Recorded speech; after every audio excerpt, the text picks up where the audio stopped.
Well, if you're watching this later, you missed our Xbox Showcase waiting room, something that we're able to do this year. Ordinarily, I like boot up maybe 30 minutes beforehand. So their thing starts at 1 p.m. We'll probably go over around 12:30, which means I probably need to schedule around like 11:45-ish. I need to set an alarm for that right now. I just realized. That's a real easy thing for me to like forget to do. 11:45 a.m. There we go. I got that set. So good morning to you guys. Hopefully you're having a good day, a good weekend. Hopefully you're having a good Summer Game Fest. We didn't cover everything yesterday. I didn't want to be like basically live for an entire day almost for some of the smaller events. I mean, maybe in the future we'll do that. I'll just boot up and we'll just call it like Summer Game Fest, and we'll just like literally stream the whole day and just watch each individual thing instead of like trying to co-stream just one showcase. Like we just co-streamed Future Game Show, and maybe we'll just think about that for next year. I'm not gonna commit to anything, obviously, an entire year in advance, but we'll see. So make sure you guys are smashing the like button. What's good, Johnny Always? What's good, Mikey Bot? How are you? How you doing, Bernie and Frayed Voyager? How's everybody doing? Sands of Time remake today. Yeah? I feel like you should get some time with your family. I mean, that was one of the main reasons I didn't want to do it. I was like, the Switches just came in. I knew my kids were going to want to play. So I was like, yeah. Yeah, what are you guys hoping to see? Make sure this is not like a member stream or something, so we're going to need to like try and get a little momentum going here. So smack the like button. Let's try to get 100 likes on the video. This will make the workday go fast. Thank you, sir. Well, thank you, Mikey, for hanging out. Yeah, some Clockwork. I'd like to see some Clockwork Revolution. You're playing Breath of the Wild for the first time. Oh, man, what a great way to experience that game on the Switch, too. Man, I'm having to resist the urge to play Tears of the Kingdom. I made a little bit more progress last night in Expedition 33, but then I wanted to hang out with Madam, so we ended up playing Mario Party Jamboree. So that was fun.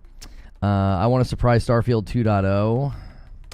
Yeah, I just don't know. Yeah, Gears of War E-Day, I'm assuming will be there. I think they're going to kick off the event with the Call of Duty announcement, though. We've only heard leaks and whispers and rumors up to this point. There has not been like a single thing said about it. So I'm assuming they're going to have something with Call of Duty kick off the thing. Which act? I'm still in the first act. I'm making very slow progress. It's a really hard time to be working on a video game, like trying to finish it, I mean, because like the Switch 2 came out. So obviously I wanted to play Mario Kart with my wife. And then I played Mario Kart with the kids. And then we played Mario Party last night. And those were all windows of time where I could have made, progress in Expedition 33. So I'm going to really commit the next couple of weeks to putting in time. In that game, because I got to get it done. I got to roll credits before Death Stranding 2 gets here, which is in 18 days or whatever. People are saying they're not doing a COD this year. Oh, I don't think that's true. Yeah. No, I don't think Blade will be there.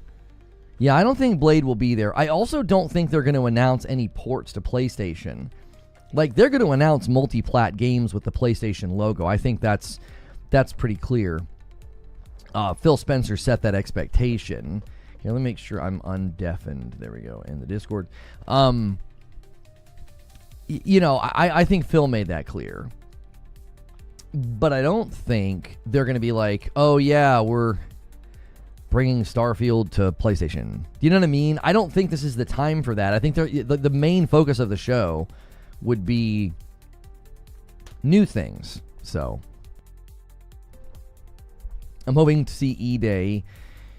Trailer for Gears Reloaded and hopefully something Halo related, either the Master Chief Collection or a new game. What's good, Holler H? How are you? Save Decay 3 for me.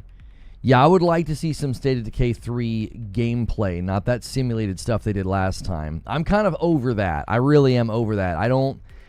When you have as many games as Xbox has, you should be bringing gameplay. Unless it's a brand new announcement, I'm okay with announcements being cinematics. That's always been my position. You can announce your game with a cinematic. That is okay. After that, if you're coming back with said game, I would like to see gameplay. Gameplay will even make me be forgiving about no release date. Although once you're showing gameplay, I would imagine you should know when it's releasing. They have so much property. I mean, they have so much property. I don't think it's excusable. Do y'all know when it's starting? I have nothing on what hour. It starts here. I'll show you. Here it is right here. 1 p.m. Eastern. So it's going in, 3-ish hours. Gonna hook with Mind's Eye. What do you mean gonna hook? What are you trying to say? Did you try to say cook? I'm okay with doing the cinematic. Why would you want a cinematic, though, from Elder Scrolls? Since the announcements trailer wasn't even a cinematic? No, I think once you announce your game, I know I'm kind of rigid on this. I just don't think there's a reason to come back with it until you have something substantive to show. A cinematic doesn't do anything. It's like, thanks for confirming one more time you're making it. Mind's Eye looks horrible. Yeah, I bet you Silk Song's there. I bet Silk Song's there. I still think they have some kind of a marketing deal. You need to know where it is. I don't know if they could give us a timeline estimate right now, Lone. I think it's too early. Oh, you mean where it is, as in, like, is it in Hammerfall, like, geographics within the game itself? Oh, yeah. I mean, I'm not as into the game as you are. That's not. At this point, you've told me you're making it. So the next thing I would like is gameplay. How long until it starts? It's going to start in 3 hours and 20 minutes. Right? No. Yes. 3 hours and 20 minutes. I was going to try to start at 9 o'clock, but we had a late night. We had some drinks and Nintendo, and that tends to make the night wane on.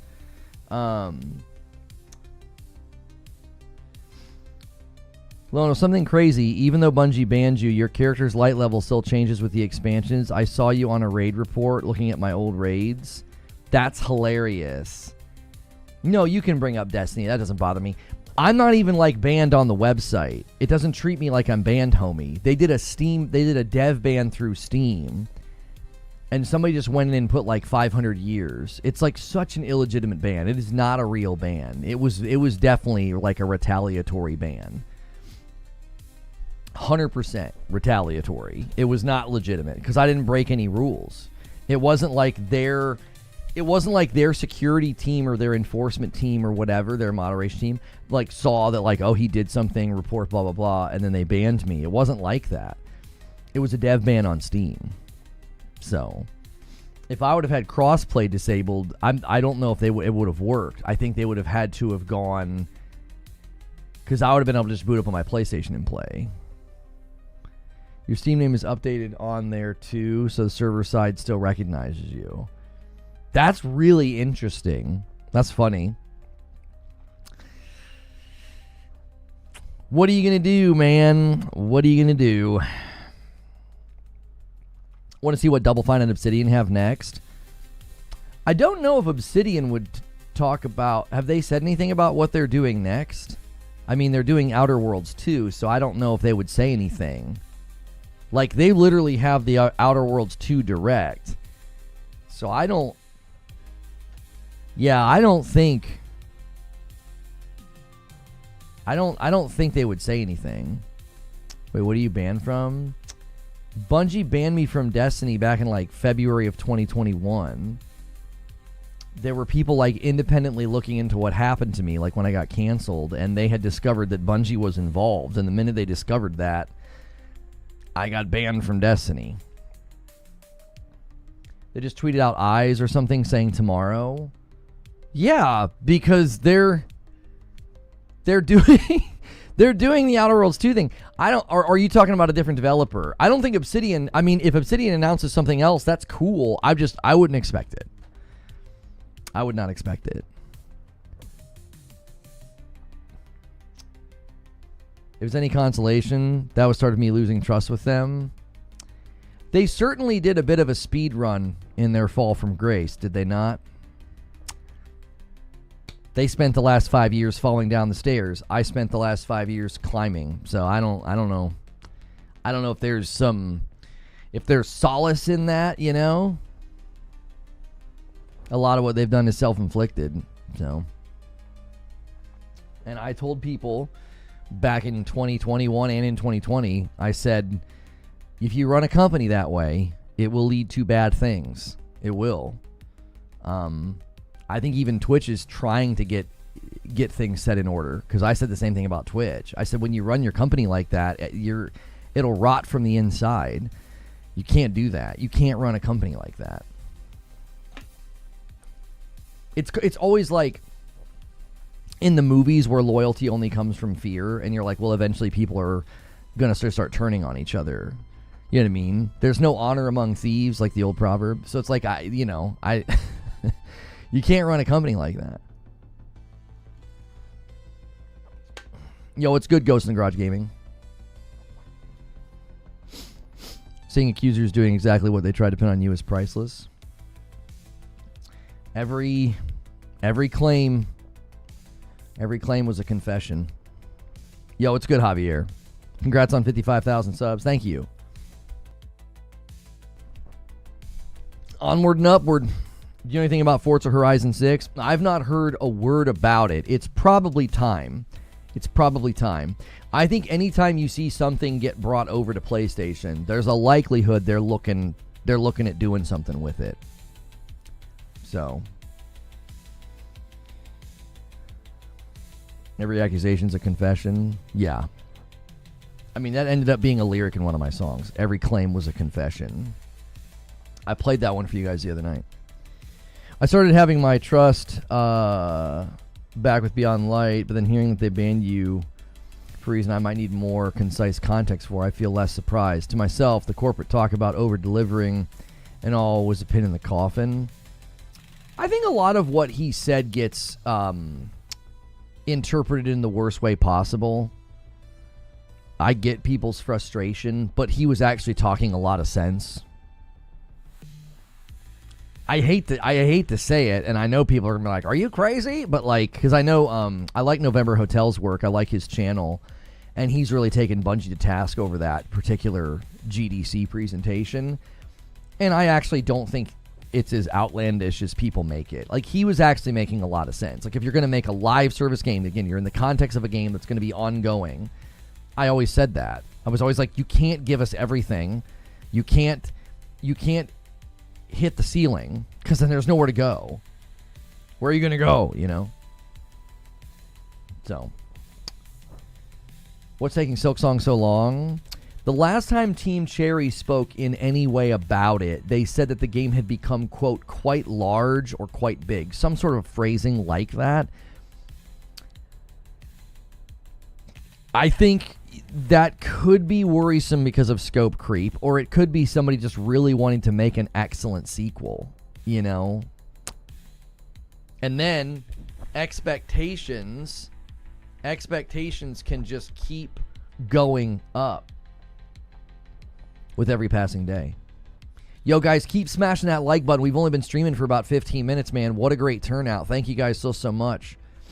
If you guys are just tuning in, you will be able to watch the Xbox Showcase here, so hit subscribe. I do a talk show like this Monday through Friday. I am safe for work. A lot of people throw me on in the background of their day and sort of treat me like a radio show. So make sure you're doing all those things, and make sure you're smashing the like button. It'll help more people find the stream.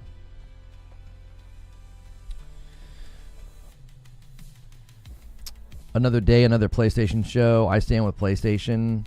Yeah, I mean, I know people are going to be cheeky about that. I actually think Xbox can start to be one of the pillars of publishing. I think they can be one of the best events.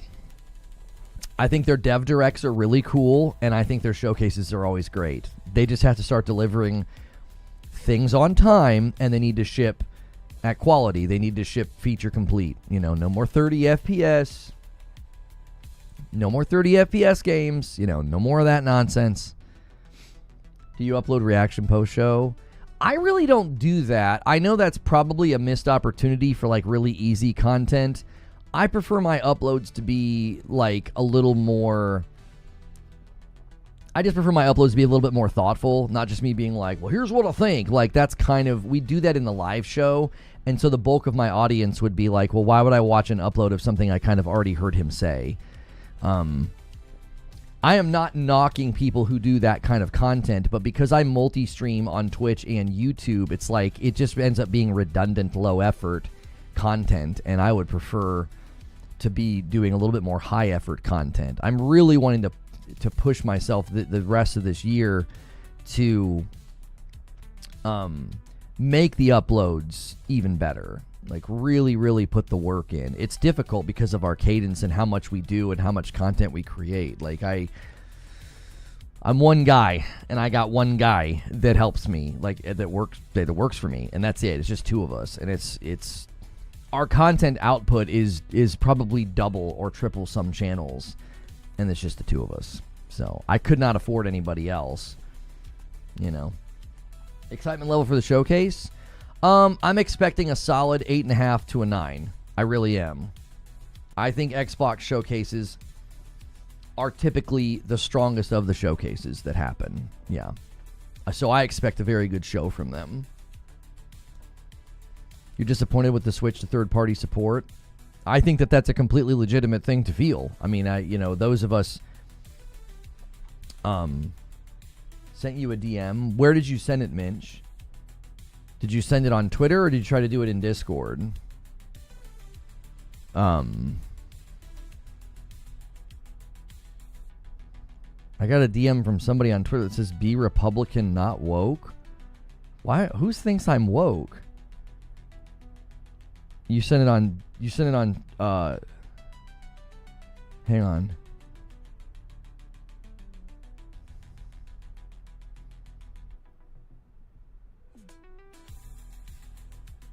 Yeah, I've tried to have that video taken down so many times, Minch. I appreciate you putting that on my radar. Thank you. I'm probably going to have to just speak to my partner manager. I think we were supposed to talk to my partner manager about that. Creature may have just forgotten. Disagree. Have you considered being more woke? Greenberg said to temper your expectations. That's not what Greenberg said. Aaron Greenberg did not say to temper your expectations. He said don't hype it up too much or something like that. Like, let's go look at what the man actually said. People are saying he said temper your expectations. I don't think that's what he said.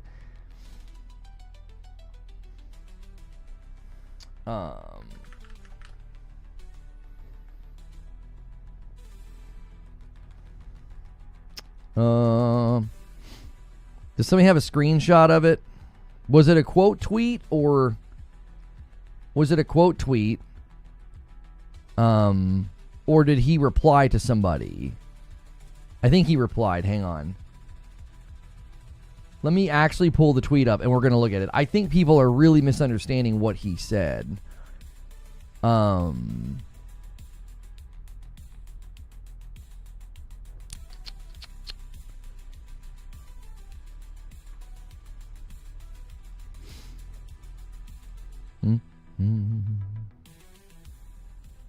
He said, here. This is what he said. Looking forward to the show, just don't overhype it too much. We sort of burned the house down last year.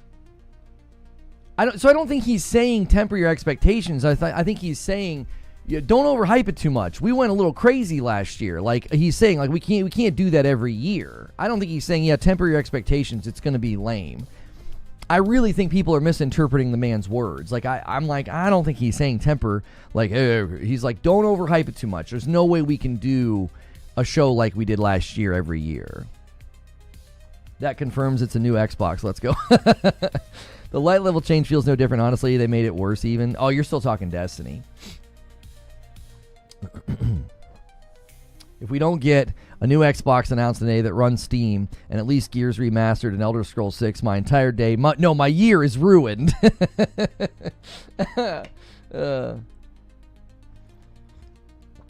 Twitter's going to be very entertaining today. Did you guys see that people are really mad at me? I mean, I guess that's not new. I'll have to specify. Did you guys see? I think people are just kind of self-reporting. They really are self-reporting. So,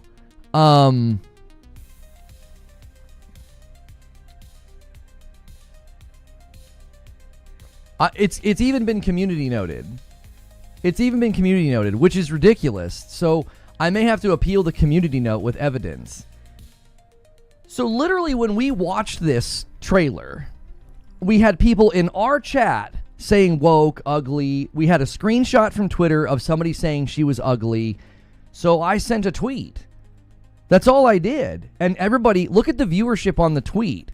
It's going to probably top out at it'll probably hit 1 million views. It went viral, and everybody is so angry with me. They're like, nobody said this. Nobody said this. And I'm like, I only tweeted it because I literally saw people saying it. We had people in chat saying it. We had screenshots of people saying that. I was like, so now they've community noted it without a single evidence of the claim. This account is just trying to rage bait for engagement, which is against TOS. I didn't rage bait for engagement. I saw people saying it and tweeted about it. I do not understand why people are so angry. There are people replying to this tweet saying that she's ugly. I don't understand how this is rage bait. We saw people saying it and I tweeted about it. I literally only tweeted it because somebody put a screenshot in the Discord and some guy said she was ugly. How do you appeal a community note? Because all I'd have to do... Request community note. Yeah, can't you request the community note to be removed? Because there is evidence of people saying it. There are people on the tweet saying it, that they think that she's ugly. So the idea that you can't post something like this... Without, what was I don't understand what people wanted me to do. Was I supposed to wait and see, well, a certain number of people have to say it before I can tweet about it? We literally had people saying it. So I was like, this is ridiculous. Why are people being like this? All I can do is rate the community note. Like, I feel like if you, as the author, you can request additional contributor review of this note. Request. I can't send any info. I don't understand. There are people actually saying that they think that she's ugly. My post is completely legitimate. I didn't lie. I didn't make it up. We saw people saying it, so I sent a tweet. I'll tell you why people are angry. The second line. This is why people are angry. An epidemic of loneliness and misery is truly making some of you insane. Do you want to know why these guys are angry? Because I said the quiet part out loud. I said the quiet part out loud. It was like, you guys are constantly obsessing over whether or not somebody's hot or ugly, and this is why. You're miserable, you're lonely, and you obsess over things that just truly don't matter. That's why this thing got brigaded against, because all the anti-wokies are really angry. They're like, she's fine, she's not ugly. They're almost like, don't misrepresent our movement here. You know, we use photoshopped images of Aloy to claim that everybody's being made ugly. I saw a thumbnail for Asmongold that said attractive characters are back. I'm like, they never left, bro. What are you talking about? I got you, bro. Is this note helpful? There should be a way to appeal that and just send them screenshots or links to the literal tweets of people saying that she's ugly. Like, there were people saying it. Do you honestly think that every single person that watched that trailer was like, she's a hottie? She's a hottie. No, people were immediately saying woke. Go watch the stream. I bet you $10. I bet you $10 if you go watch the original Summer Game Fest stream on Keely's channel. I bet you there are people saying woke because there's a black guy and a woman. Wouldn't shock me at all if people were instantly saying that before they knew what the trailer was for. Hang on. Stone Spire. Han shot first and so did you. He wants to start the week. This is a new week, so we're starting over. And there it is. I can't believe it got freaking community noted. Like, it's not a lie. There were people saying it. I don't just make things up. I saw people saying, like, that's what this guy does. He just lies and grifts. And I'm like, what the frick? I was like, what are you talking about? I literally just made a tweet about something that I actually saw happening. And now I'm a liar? Like, I was actually going to screenshot it and say, I'm going to delete this tweet in 48 hours because I don't care about making money off Twitter Blue. I don't. I'll prove to you that I'm not baiting. I'll prove to you that I don't care about this platform the way that some of you do. I literally made this tweet because I saw that dialogue starting and I was like, no, I'm not having it. We're not having it. And you know what's wonderful is a bunch of people basically had to admit that no, she's actually totally fine, shutting it down almost instantly.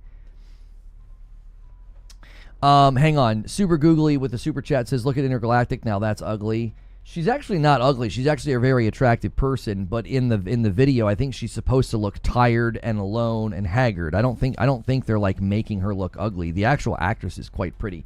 She just doesn't have any makeup on. She's got like rings under her eyes. She's just recently shaved her head for some reason. She's like in hiding, it seems.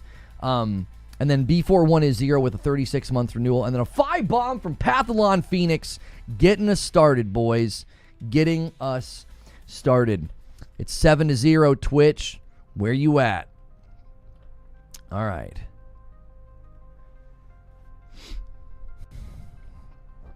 The show was full of waifus.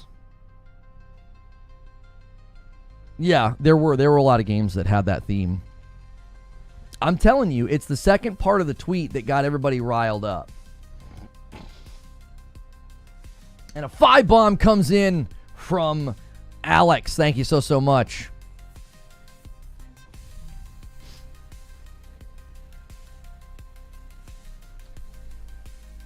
There we go.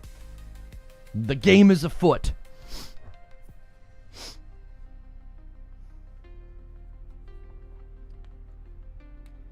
She is ugly on purpose. No, she's not. Like that's not. Do you know that bald woman means ugly? Where do you stand with Kingdom Come Deliverance 2 winning Game of the Year? I think it'll get a nomination, but I don't think it'll win. And a 5 bomb comes in from Jaddix, and he says, Twitch, we're going to keep our lead, and pulls away. Yeah, I would say the Kingdom Come Deliverance 2 is going to get a nomination, but I don't think it's going to win. I think Expedition 33 is going to win. I don't think it has a chance. I don't think anything else has a chance, I should say. I'm a pony, and even I'm excited about today's show. I can't wait for Silksong, and I pray they announce the PlayStation 5 version of Ori. That's your opinion? What? Oh, you're talking about the ugly thing. I was like, he literally asked for my opinion. Yes, that's obvious. I thought you were talking about what I said about Kingdom Come Deliverance 2. I was like, yeah, that's my opinion. He he asked for it.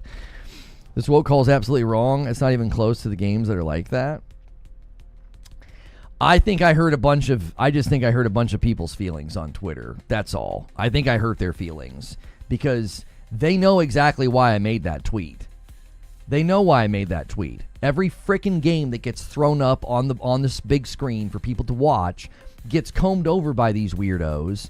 And if there's anybody in it that is like even remotely normal looking, they're like ugly, woke, trash. And it's like they know exactly what I was talking about. The trend of calling every single person that doesn't look like a half-naked waifu, like, is like, oh, they're ugly, and it's like, okay. And so, and I said, this is y'all have made yourself crazy. Y'all have made yourself crazy. You've smoked yourself stupid. You know, you all have that friend. We all have that friend. He lives in his parents' attic, and he has just smoked himself dumb, right? He's not all there. These people have done that with content on the internet. They've consumed so much of that stuff that they have literally smoked and fried their brains. They're lonely, they're miserable, they're unhappy, and they just obsess about these things. And the fact that I'm telling you, a hit dog barks. A hit dog barks. Nobody's upset that like, oh, he made a claim that people are saying that she is ugly, and nobody said that. There's people on the tweet actually saying that, so you can't make that claim, right? Like, imagine trying to say across the entire internet that, like, literally nobody has said this. It's like, how could you possibly make that claim? How could you know that? You're mad because a hit dog barks, and what I said was a bullseye. You know exactly that's why you're upset and angry, right? Like, sorry.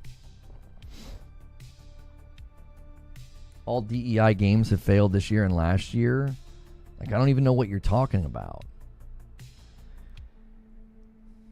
Hey, I'm smoking here in my mom's attic.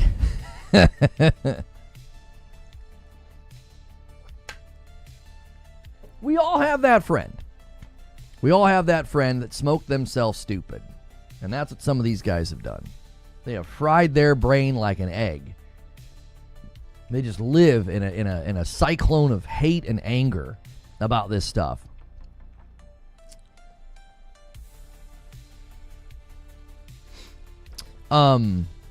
By the way, there's a lot of you here right now. You can watch the Xbox showcase right here. We're just killing time. We're talking about all the various games. What's one of the games you've seen up to now that you're the most excited about? That game, the Expanse game yesterday during Future Game Show, kind of stole the show. Unfortunately, it was like the first thing that they showed, and it was like the best thing that they showed. And they were also having production problems. But I'd love to know, what games or game have you seen since all this started with the State of Play that has you the most excited? The showcase starts in 3 hours. Ericsholm. Oh, yeah. Ericsholm looks insane. It looks insane. I remember the first time we saw a trailer for that. I was like, how does it look like that? By the way, after you guys say the name of the game that you've seen that has you the most excited, do me a quick favor and hit that like button. YouTube really, really benefits from that. So hit the like button, hit subscribe. You can watch the showcase right here with me. I will co-stream it. So you don't need to go anywhere else. You can just kind of hang out here, talk with the community. We're just talking games. Maybe we get to see Kojima's Xbox exclusive OD. I feel like it's time. I feel like it's time to hear more about that. We know that Fizzant, the one that he's doing with PlayStation, is like years away. Okay, so some of you guys are saying games. Okay, so Silent Hill F. Okay, some of you are hoping to see Fallout New Vegas remastered. Some people are saying the Marvel game. Yeah, Marvel Fighting Souls really got a lot of people happy. It did. Last minute showcase predictions from Okami. Hollow Knight Silksong, Persona 4 Remake, Gears of War E-Day, Gears of War Reloaded Beta, Fable, Perfect Dark, Splinter Cell Remake, Halo Master Chief Collection for PS5 and Switch 2, OD. New Double Fine game, Horizon 6. Forza Horizon 6. Crow Carnage did an interview with one of the devs. The Expanse is going to be a third-person action RPG set during the first 2 seasons of the show. That sounds freaking awesome. That sounds great. Sunset Overdrive for PS5.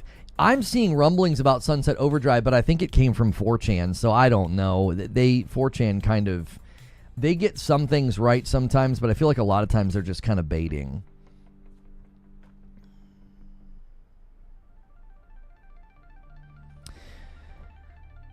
We will be gooning to the Accomplice ending in Persona 4 Remake. We will have a box of tissues. Goodness gracious. Calm down. Homie, people can see what you're saying. You're not typing in your personal journal. Son, people can see you. People can see you, bro. Can we get 15 more likes on the video? When's the show? 3 hours from now. Alex says, it's 7 a.m. Jesus, calm down. Yeah, it's early in the morning. It's really early in the morning for all that. Arc 2? I don't know what happened with Arc 2. Wasn't Arc 2 supposed to be out like 2 years ago because they were in the showcase with Xbox? It said it was coming out in 12 months and it just like disappeared. Like, what's been going on with Arc 2? It's probably, I mean, take all the time you need. It's probably a pretty ambitious title. The loneliness got to him. Yeah, it got him. Another man down. We should help our lonely brethren out here. I'm waiting for 68 likes until I like the stream. We're at like 196. You missed your chance. Contraband. I like your username. Say what again, mother? Say what again? I dare you. I double dare you.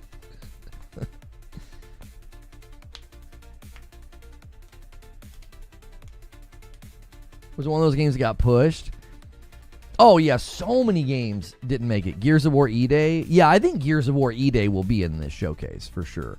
I'm hoping that that they show us gameplay. I think they can show us gameplay because I think it's going to be like it'll probably be a first half of 2026 release, I'm thinking. There were people that thought it could get like moved earlier into this year. That would be awesome. You think Steam's actually coming to Xbox? I don't see why they would be heavily, maybe not even hinting. They're just flat out showing Steam on the Xbox interface. I don't know. Battlefield 6 would be nice, but it's a direct competitor with COD. Is it though? I don't know. I don't know if Xbox would view it that way. It is, but it isn't. Like, it doesn't feel that way anymore. Maybe that's just because I have so much distance from both of those games. I don't view them in that way. But, yeah. Is Adachi your body pillow? Please don't answer that. Yeah, we don't. That's too. Come on. The loneliness never got to me. I'm never alone with Adachi. That was good. That was good. That was good. That was a good comeback. That was Yo, what's good, Trem? If Steam is hitting Xbox, it's Microsoft tacitly admitting they're out of the hardware market, which is not where they make money anyway. Yeah. With what they recently did with the handheld, what we heard they did with the handheld, I think they're out. Xbox Showcase is like 3 hours. The man's here streaming already. Respect the grind. Stand with you. I appreciate that, Jermaine.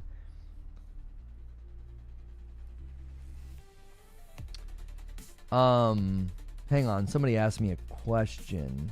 I wanted to answer it. Like I saw the beginning of the question. Do you believe that gaming companies are holding back great games for the PS5 to put them on the PS6? Do you have an example of that?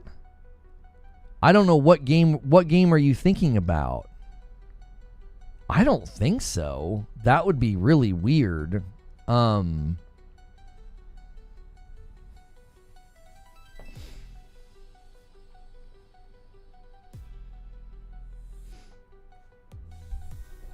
Do you think anything substantive for Fable today? I am on record thinking that they keep Fable out of the frame. I think they're going to keep it out of the frame. Because it was supposed to release this year and they delayed it. And then they threw us a bone. They showed us some early alpha footage or whatever. I don't think you want to bring Fable into the frame right now. I think you want to focus on the big things that are coming. Like, you got Outer Worlds 2 Direct. I think they're going to kick off the event announcing the next Call of Duty. I think they're going to want Gears of War E-Day to be there. You know, you've got so many other games that you could pull out, whether it's, Perfect Dark or Forza Horizon, Hollow Knight Silksong. Like, I don't know. I really do feel like they're going to want to focus on the big things that are coming not like, oh, that game that was supposed to come out this year that got delayed, let's remind you about it. You know what I mean? I also think, I don't know, I've got concerns about Fable in general. Why on earth did you keep showing it? Why on earth did you pick a 2025 release date when that's the best footage you've got? Just track with me on this. Just listen to what I'm saying. Fable was supposed to come out this year, and that was the best footage you have to show us? That seems a little strange. Like, when you're within 10 months, 8 to 10 months of a game coming out, and you're like, yeah, it's not going to make it, we have to delay. Like, how out of touch are you? Or were you just using Fable as like showcase padding? Did they know that there was no way it was coming? Which means then they were putting together trailers with that fake simulated gameplay crap to make us think like, oh, that's what the game's going to look like. And then you actually show us gameplay and it's like, yeah, it doesn't really look like what you were showing us. I don't know. Those to me are like red flags. Those are either red flags of like, you guys were selling us a bill of goods about Fable this whole dadgum time, or you have that leadership disconnect, like what happened with Halo, where like they showed Halo and people were like, what the heck is this? And they had this terrible disconnect with leadership. Like, leadership was like basically selling Xbox a bill of goods, like, oh yeah, the game's awesome, the game's ready, and it was in a disastrous state. So I don't know. The chick from Fable's about ugly? No, she's not. The new trailer, she looks great. She looks just like the actress. I think the actress is very pretty. I think you're on a wavelength. You just keep saying the same things. Like, you're acting like a bot. Like, I don't feel like your opinions are your own.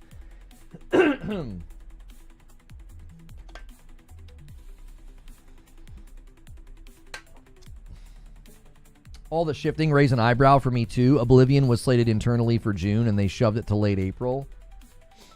And for what? I just don't know. I mean, I'm telling you, there are red flags with Fable because it sounds to me like you were either using Fable as like smoke and mirrors to make us think like, oh man, there's all this stuff coming.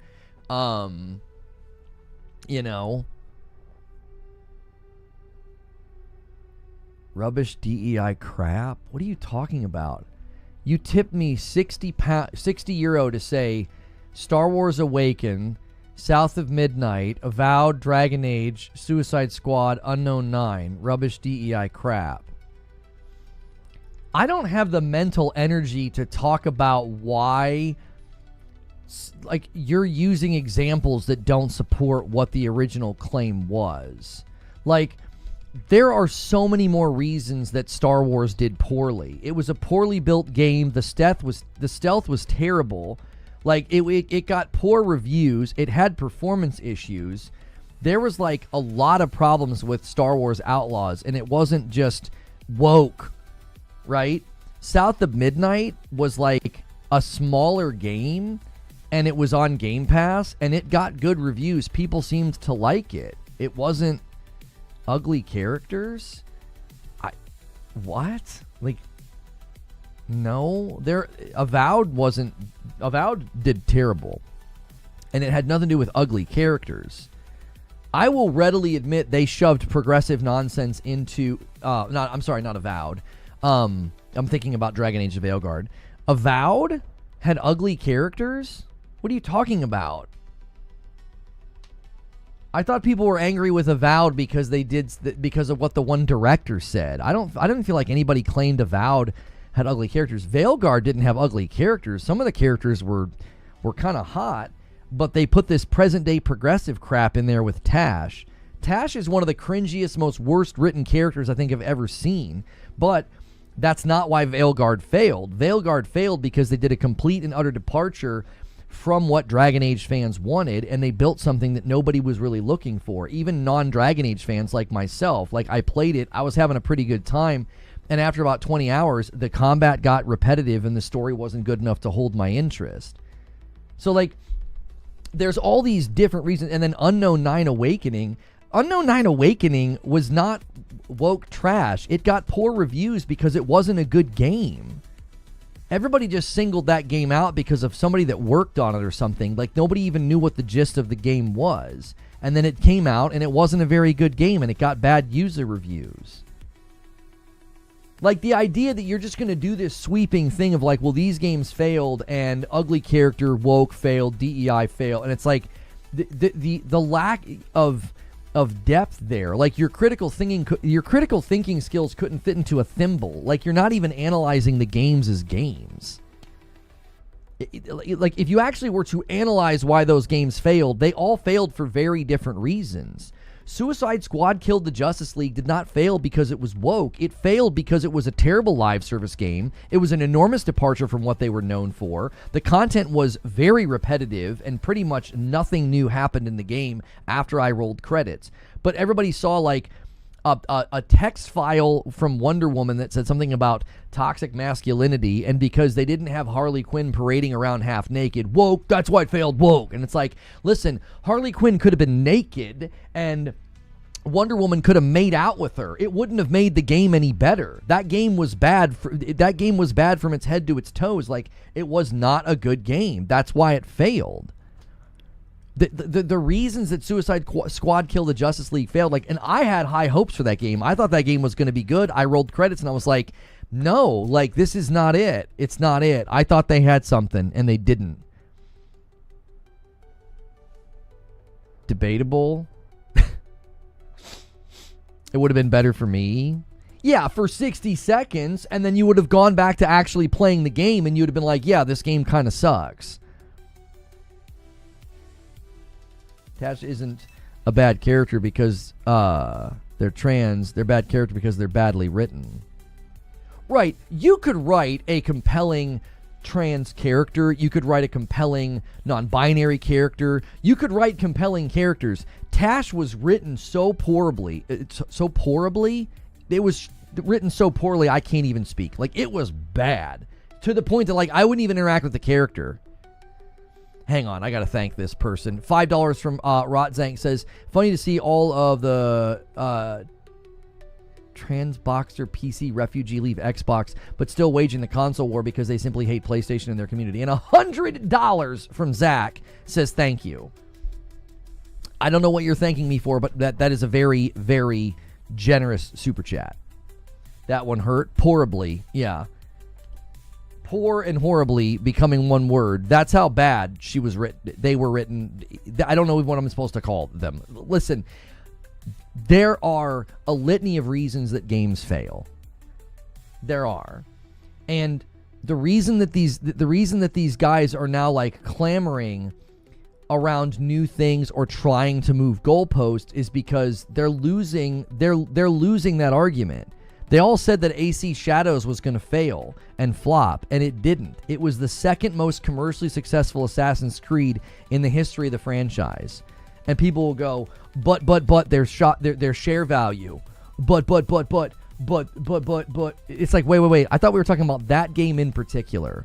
Not how terrible Ubisoft is right now, because, buddy, they're terrible. They're in a lawsuit. Like, their share value's in a free fall. They needed Tencent to basically step in to protect their most valuable IP. Ubisoft's in a terrible state right now.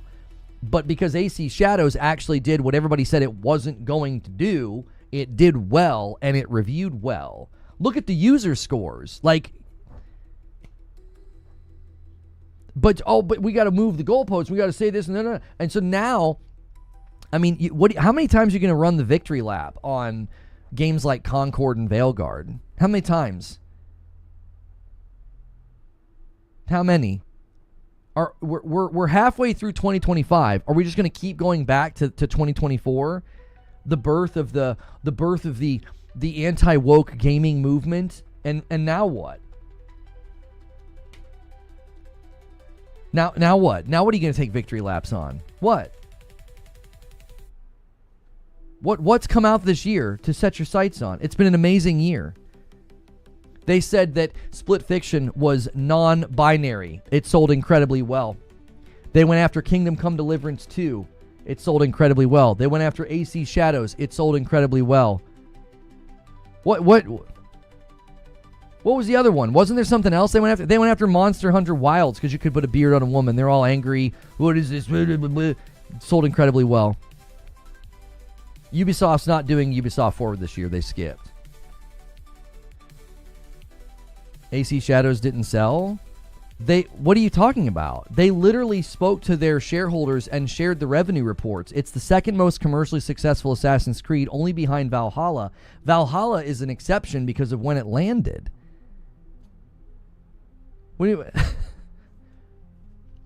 I mean, I hate to break it to you. I really, really hate to break it to you, but the way that these games were attacked, whether it was Split Fiction or AC Shadows or any of these, it's like these games all did incredibly well. Your movement is already over.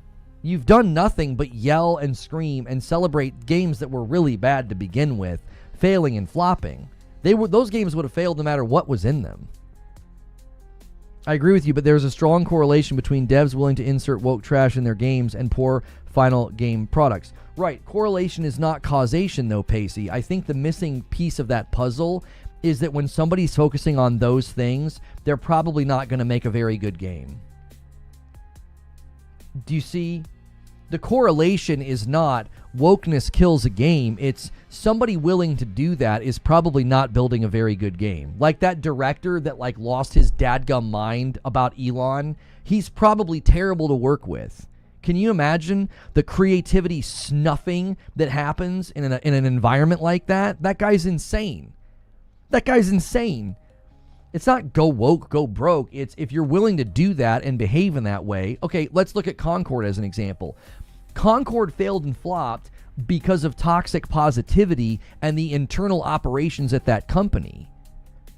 Not because Uggo characters. They made a bad game. You could go make all of those characters super attractive. That would not have made Concord a good game. It wouldn't have changed the game. The fundamentals of the game it was just derivative slop. It was super derivative. It was a 5v5 hero shooter. It didn't even have ultimates in it. Who was the game for? Who's going to go from a hero shooter where ultimates are a common use of turning the tide of a match or countering the tide of a match, right? Nothing there for those people that like that. Concord was a bad game. If you go into any of these games and you change those elements, do they suddenly become good games? No. Why? Because the analysis you're getting is so minimal. You're getting the most trivial surface level analysis of these games. If you made Wonder Woman half naked and Harley Quinn half naked and you made it like a super macho game, it wouldn't have changed Suicide Squad Kill the Justice League into a success. It was a bad game. The same goes for Star Wars Outlaws. Star Wars Outlaws could have been a super obvious Han Solo adjacent stud who was macho and womanizing, and it wouldn't have made a difference. Kay Vess could have been smoking hot with her boobs hanging out. It wouldn't have made that game any better. It wouldn't have. You could nuke Tash into oblivion. I didn't engage with Tash at all. It didn't change the fact that Veilguard had some severe flaws with its combat design, with its boss design. So do you see what I'm saying? If you were to go to any one of those games and put the things in there that would suddenly remove the quote-unquote wokeness, you wouldn't be suddenly holding a good game in your hands. You'd be holding a bad game with different characters. That's all it would be. Let's take this in a completely different direction. Let's imagine a game that we all think is really good. Expedition 33. Okay? Everybody agrees Expedition 33 is a very, very good game. If you suddenly went into Expedition 33 and you made all of the characters look less attractive, does the game suddenly become a bad game? I'm not saying make them ugly. I'm not saying like make them all like frumpy, dumpy, and overweight and like, you know, like make them unattractive like on purpose. Because I think a lot of that's largely overstated. Just make them look normal. The game would not suddenly flop. It loses points. I'm not even saying make them ugly. I'm just saying lower their attractiveness. Instead of Lune being like, I mean, I think Lune is like super attractive. She's super captivating. If you just made her look normal, I wouldn't be like, yeah, the game's bad. Character design matters. I'm not saying character design doesn't matter. Because again, I'm not saying make the characters ugly. I'm just saying lower their attractiveness. Let me say it a different way. What if in Expedition 33 you just couldn't see their faces? They were wearing helmets or masks or something, right? They all look like Esquier. They were all wearing some kind of a mask. You wouldn't suddenly be like, well, this game sucks now because I don't have hotties to look at, right? Like it would lower the quality of the game if they literally said, make the characters as ugly and as wretched as possible.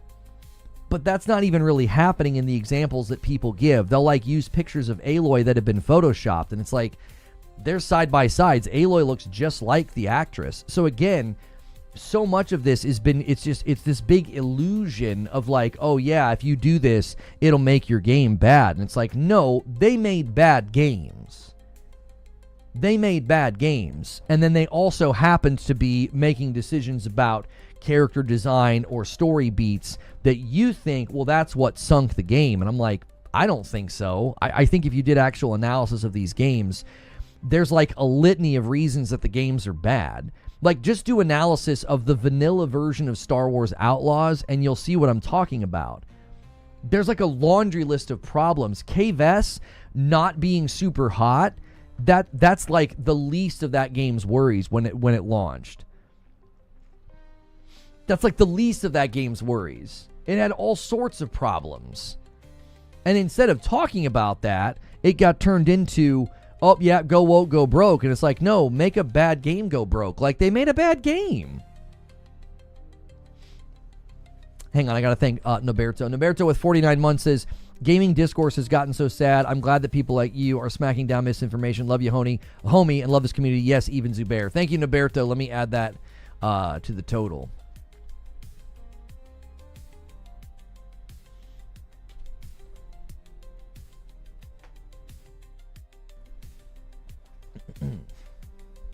Destiny 2 has a few ugly characters and is full of woke trash. People still say it's good.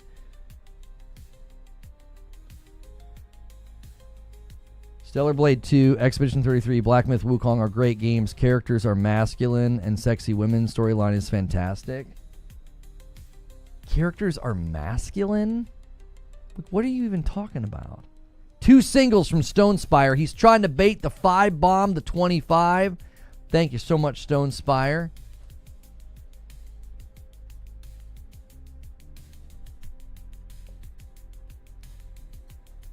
Wukong is a monkey, and like, I don't feel like Gustav is like overtly masculine. He's courageous. He's actually, I think, a good version of strength. He's not like the generic version of strength that people think is like macho and, you know, big and like muscly and like shoving people around. Like, he's actually, I think, a very well written character. I actually think he's actually very real. He doesn't come across as like this hyper masculine guy. Strength is masculine. No, strength is strength. You can have a very strong character that's not masculine at all. Strength and masculine are not synonymous. How far are you into the game?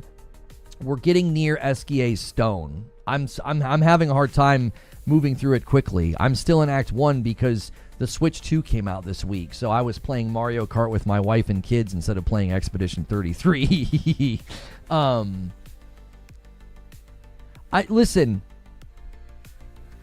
The thing you have to realize is so much of the dialogue around this is being perpetrated by people who have misled you many, many times. They'll use fake images, they'll use photoshopped images, they'll make fake claims.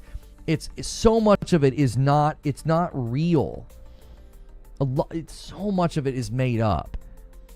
You're convinced that there's like this movement to like ruin video games, and these same people, these same folks, the whole like non-binary buy as in they wouldn't buy the game, all the targets they picked in the beginning of this year all did very well, whether it was Split Fiction or AC Shadows.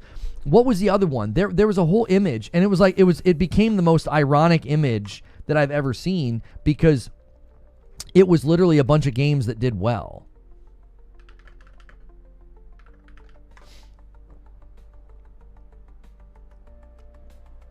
I want to find it. It had Split. I remember the image. I can't remember how they spelled it though. I remember the image because it had Split Fiction on it, and I was like, Split Fiction did incredibly well. Yeah, I remember they were really, really upset at Kingdom Come Deliverance 2 because you can do gay stuff in Kingdom Come Deliverance 2. You prefer Decimal?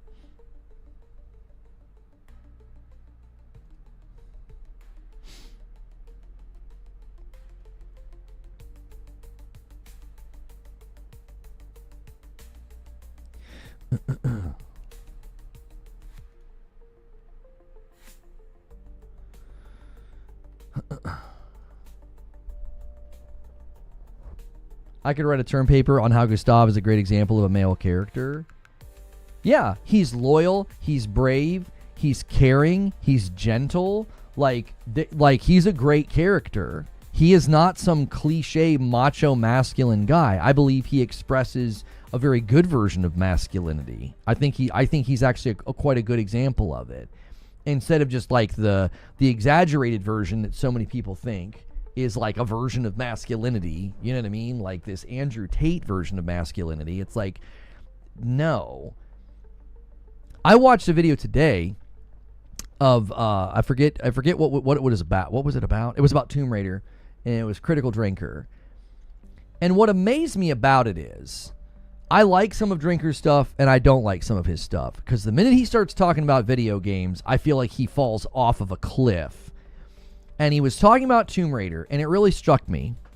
He was describing how when they did the reboot of the Tomb Raider games, that Lara Croft was hurt a lot in the game. She gets hurt quite a bit and when they did the reboot. She gets hurt. She's like scared. She's crying, right? And he was describing that as if that was a negative. And I wanted to be like, hang on a second. So they did a realistic representation of what a woman in that situation would do and how she would behave. And you're angry about that. But if she would have shown up and been girl boss and been uber confident and had all this like femme fatale swagger, you would have said that's girl boss woke trash. Like, so it's like, so you basically don't like women characters? Like, I don't understand. They literally portray her. One of the reasons the Tomb Raider reboot is so dadgum good is because it felt so realistic. It was like, this is a great origin story of how she would have gotten into this life and how she would have figured it out and survived. She basically gets thrown into the situation where she has to become John Rambo, and she's not John Rambo, and it's awkward. And she's not good at it, and she's weak, and she has to slowly get better. It's actually the literal thing that these guys always ask for when writing a female character. Instead of having her show up with zero flaws, and she's just automatically good at everything, Lara Croft has to get good at all those things in that first Tomb Raider. And I'm like, but you're describing it as if it's a negative. Why? It doesn't make any sense. To me, it seems like you're just going to always find these negative threads no matter what they do, and you'll figure out a way to make it sound bad. It like hit me like it was like a light bulb went off. I was like, wait a minute. This is exactly the kind of story arc for a woman they always would prefer, as opposed to the girl boss arc, where they just show up and they're great at everything and they're obnoxious.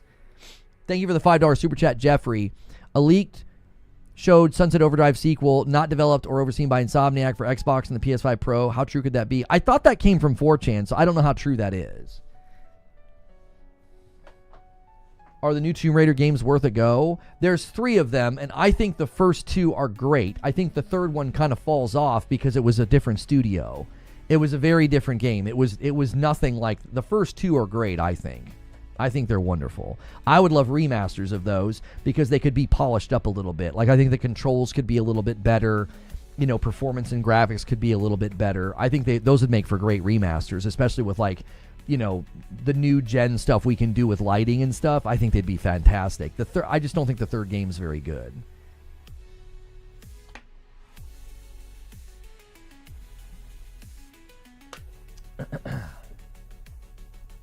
Critical Drinker made a film that has the kind of girl boss character that he constantly cries and whines. Yeah, I saw a clip from that because there's been a couple of guys like Birdman. Birdman's content is fantastic. And he's taken Drinker to task many times, and he showed a clip from that movie, and I was like, this is literally the thing that these guys always complain about. A girl overpowering a man. Like, that literally makes them wet the bed.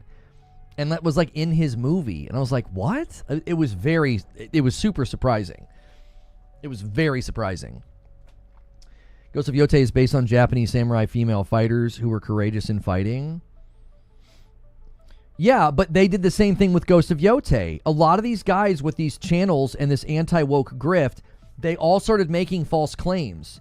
They were claiming that they had contacts at Sucker Punch that told them that they pivoted, they did a gender swap. People were calling it Ghosts of Yotei, and it was immediate. All we needed was a trailer, and you know why? Because the woman portraying her is very outspoken and is very liberal. And so they're all like, oh yeah, she's going to ruin it. And I'm like, wait, hang on, just a second. Hold on, let's just stop. I need you to do something for me. I need you to go check Mark Hamill's Twitter feed, and then I need you to play any of the Batman games where he's the Joker. Did he ruin those games? I mean, he's pretty, like, raging progressive. He's a pretty raging liberal, okay?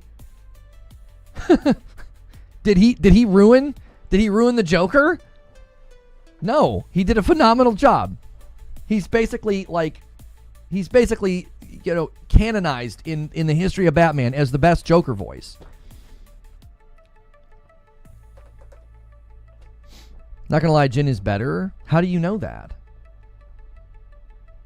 What do you mean? How do you know Jin is better?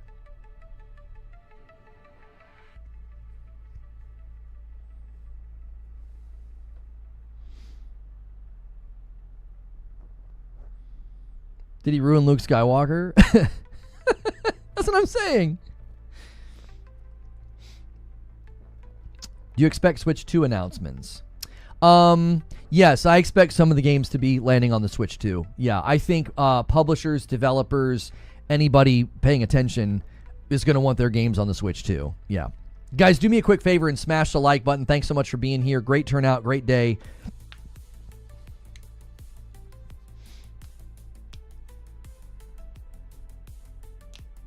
My man gets canceled by the woke mind virus and then in turns defends it to his last breath. Where am I defending it? Can you give me an example in the last 35 minutes where I've defended the woke mind virus or being woke? Where have I defended it?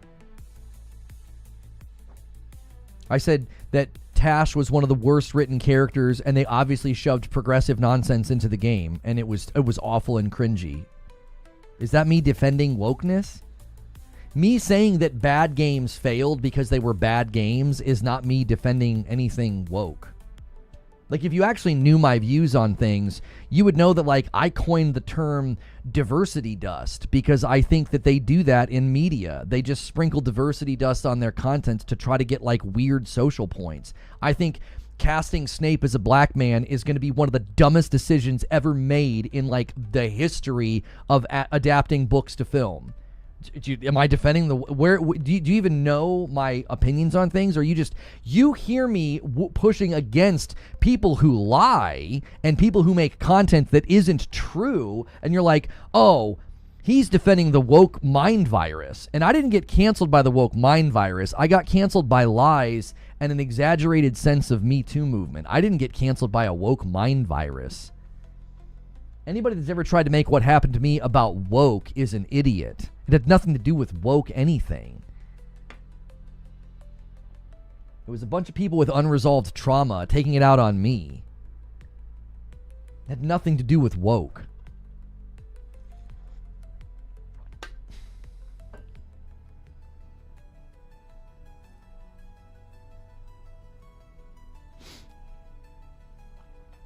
He's talking about Defense of Intergalactic. Yeah, here's the problem with people's reaction to Intergalactic. One of my all-time favorite games is Hellblade. The first Hellblade. There is literally no way you can argue that Senua is attractive. Her face looks crazy. Her eyes are enormous. She's always looking like she's like about to like lose it. She's dressed like a Norse Viking. There's nothing about Senua that you would say is like conventionally attractive. Now, Melina Juergens, I think, is smoking, but in the game, they don't portray her in that way at all. You could say the exact same thing about the actress in Intergalactic. The actress in Intergalactic is extremely, I think she's very hot. Very hot. She pulls off the short hair thing better than most. They put her in Intergalactic. She looks tired. She's got bags under her eyes. She's recently shaved her head. She looks kind of gaunt, like she's been in hiding. They're telling a story, and the story has a character where all those things are part of the story. And instead of analyzing what might be going on in the story, everybody just goes, woke. You're clearly a lesbian. It's like, what? Like, huh? It looks like she's buddied up with the handsome guy in the picture on the wall, and her hair's longer in that picture, and it also looks like she's got makeup on. They're telling a story with that trailer, and instead of analyzing the story they might be telling, everybody's like, oh, woke. Like, look at this as an example of what I'm talking about. If Hellblade 1 came out today, this is exactly what people would say. Oh, it's woke. Woke trash. They made her ugly. Look at how hot Melina Juergens is, and look at Senua. This is the transformation they did in Hellblade 1, and I think it's one of the greatest games ever made. I think it's one of the greatest games ever made. This right here is a total checkmate in the entire discussion. We've lost our ability to actually analyze media and think about, well, what kind of a story would they be telling? Why does she look like that? Instead, there's just, oh, it's an agenda, assumed agenda. They're trying to do something. They're trying to ruin games, blah, blah, blah, paranoia, conspiracy nonsense. And if Hellblade 1 dropped right now in this current climate, in this current conversation, that picture would be circulating and people would call it woke. Instead of being like, well, maybe they're trying to tell a story. Maybe she looks like that for a reason. You know what I'm saying? I think Hellblade 1 is one of the most complete packages of video game as art. I've argued before that Hellblade 1, I think, is one of the most complete packages when it comes to video games as art. I think it's wonderfully built. From the script to the writing, to the pacing, to the voice acting, to the soundtrack, to how they worked on the audio to make you feel like you have psychosis. There's so much in that game that is so good. But I'm here to tell you, it would have been lit on fire if it tried to come out in this current climate, because people would be like, oh man, Melina Juergens is so pretty. Why'd they make her so ugly in the game? Must be some kind of woke trash.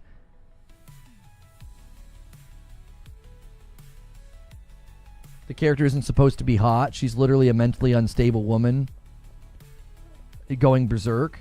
So, do you think maybe somebody living in isolation in outer space by themselves, where they've clearly been, like, separated from their team for something? Like, you don't think that maybe something's going on in the story and that's why she looks like that? It's pattern recognition? No. To claim it's pattern recognition is just an attempt by liars to intellectualize it. There's no pattern recognition here at all. There isn't. Because they will claim pattern recognition and they use fake images, they use bad angles, bad lighting, or they'll use photoshopped images of Aloy. That's not pattern recognition. It's a big ruse. The whole thing is a ruse. From the bottom to the top, it's just a bunch of fake nonsense. They did it with Yote. They just immediately reacted, and they're like, yeah, it's woke. They did it with Split Fiction. They did it with Kingdom Come Deliverance 2. They did it with Monster Hunter Wilds. And what do they claim in the aftermath? No, we didn't. No. We didn't do that. Who's Aloy? Aloy from Horizon Forbidden West.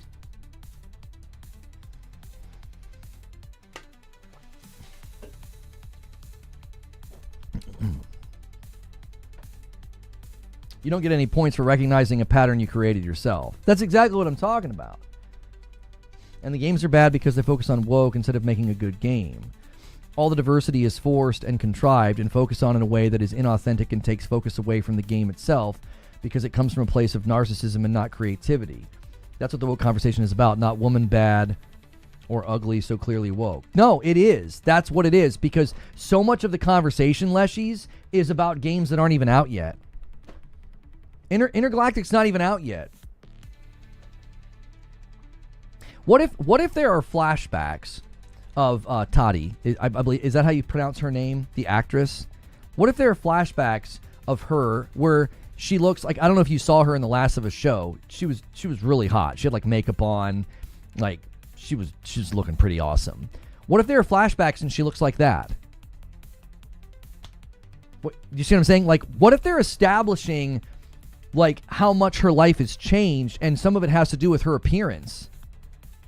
Again, she's literally got bags under her eyes. She looks like she's been basically living in isolation for like a really long time. I think, again, they're trying to tell a story, and instead of paying attention to the story they might be telling, there's clues all over that trailer.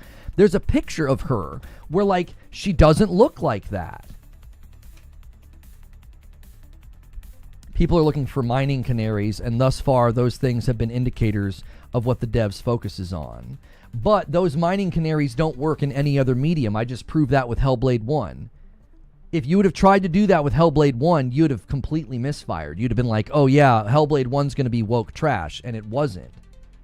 It's an incredibly compelling, amazing story. And it's not a canary if you take a character like the one from Yote, who's not ugly at all. The actress is very hot. And you make it about her politics. And it's like, wait. Why would the actor's politics have anything to do with it?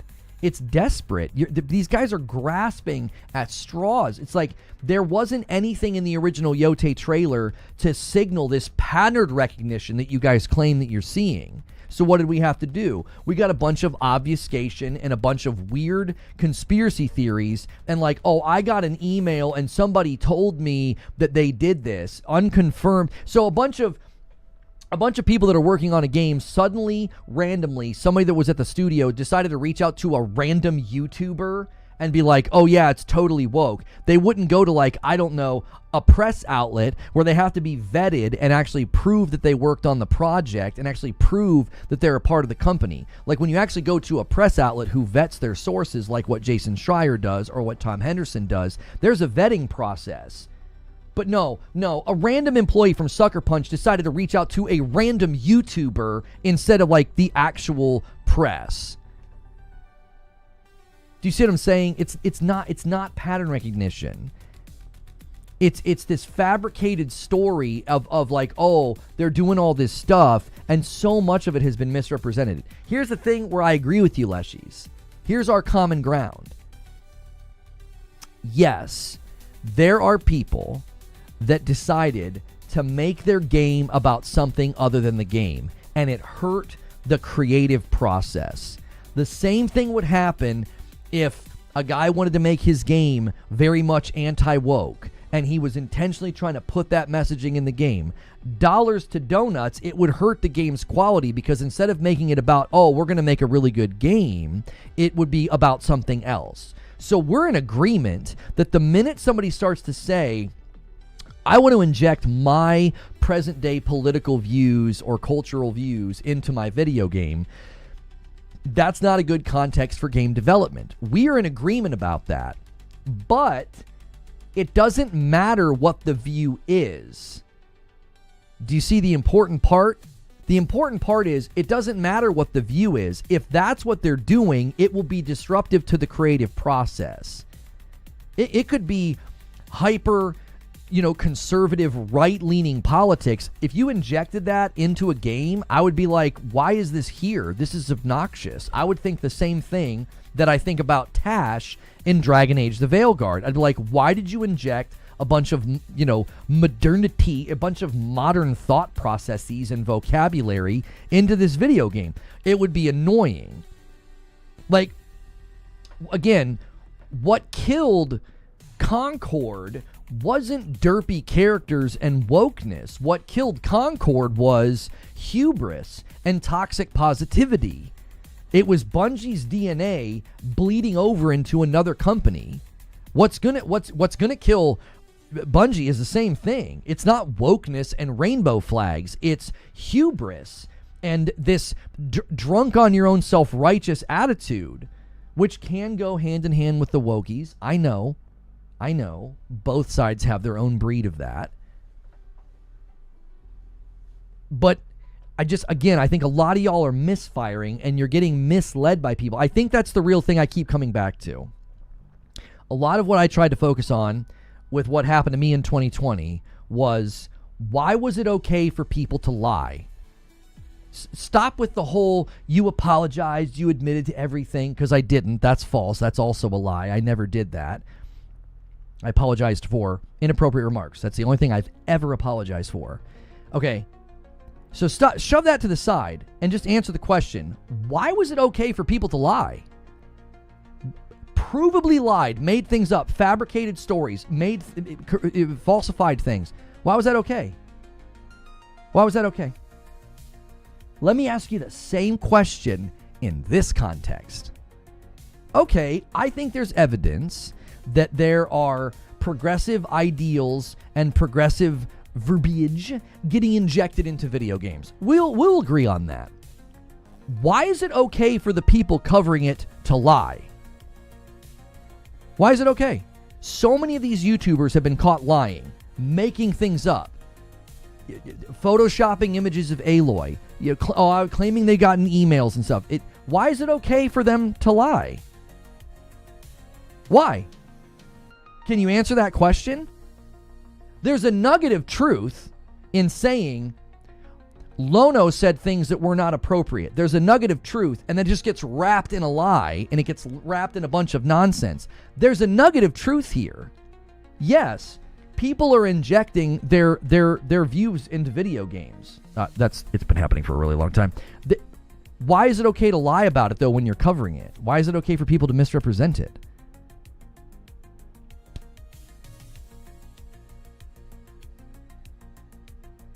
That's my problem with it. Why can't people just cover it in an honest way? Why is it all got to be obfuscated and slanted and just drenched in falsehood? I've got some people to thank. Hang on. I actually think this is a good discussion, by the way. I think we can have good discussions about this. It doesn't need to be so name-call-y, polarized.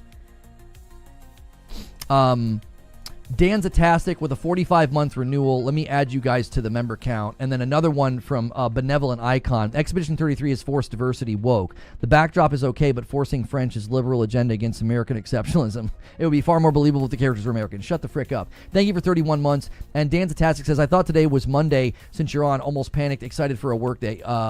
For a show today. Thank you. Great content, says Overwatch. Thank you for the $5 super chat. A £5 super chat from Owen Knight says, you were crucified in the court of public opinion by some attention desperate people and one POS in a position of power. I appreciate that. Thank you. Leslie says, we agree. We came off of 2 years of that, so people are looking for these things now because it's expected given the recent past. Politics in games can be done well when it's not forced and ham-fisted like Metal Gear. Okay, good example. I will agree there are also incels on this side of the argument that are making it about sexualizing women, and it's unfortunate because that's not the problem. Okay, so Leslie, you see what happens when you take the temperature in the room down and have a conversation? We actually agree more than we disagree. We agree more than we disagree. I am in total agreement with people that if you start trying, what the director did for Avowed was reckless, stupid, and foolish, and he put the entire project in jeopardy. I'm glad my game is making Elon angry. That's not what games are supposed to be about. You're wanting to weaponize the video game to make somebody you disagree with angry. What in the world? I mean, come on. That was absolutely stupid what he did. That's not why Avowed has flaws. Now, we could say that is an example of bad leadership, and working underneath bad leadership led to a game that I don't think was very good. I don't think Avowed was a very good game. People seemed to like it. I feel like its user scores, where are its user scores? I feel like its user scores are decent. It has a 77% on Steam, okay? So it's not some piece of trash. It's fine. But people talk about Avowed as if it's a piece of trash. And it's like, well, first and foremost, it's a Game Pass game. So you're going to have a really, really hard time making a case that it should have sold a bunch of copies. Let me ask you a question. Why did Doom the Dark Ages sell so poorly?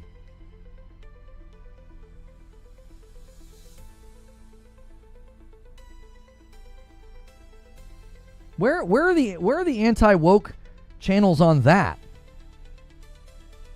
Huh? It was $79. It was $80 on Steam.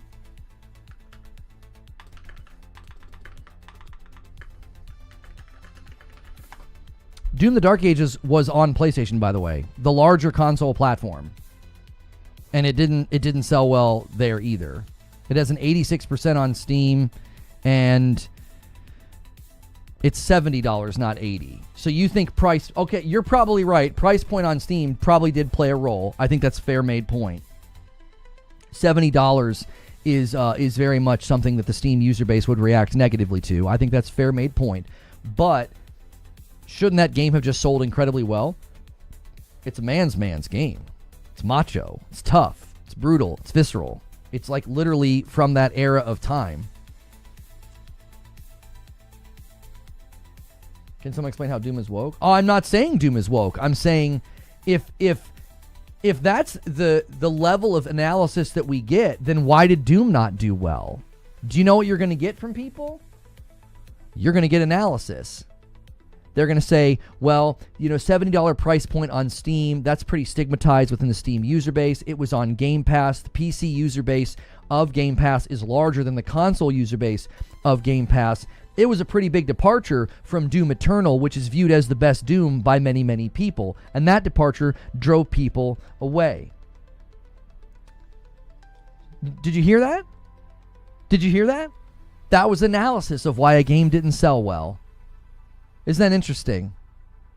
You won't get that with Avowed.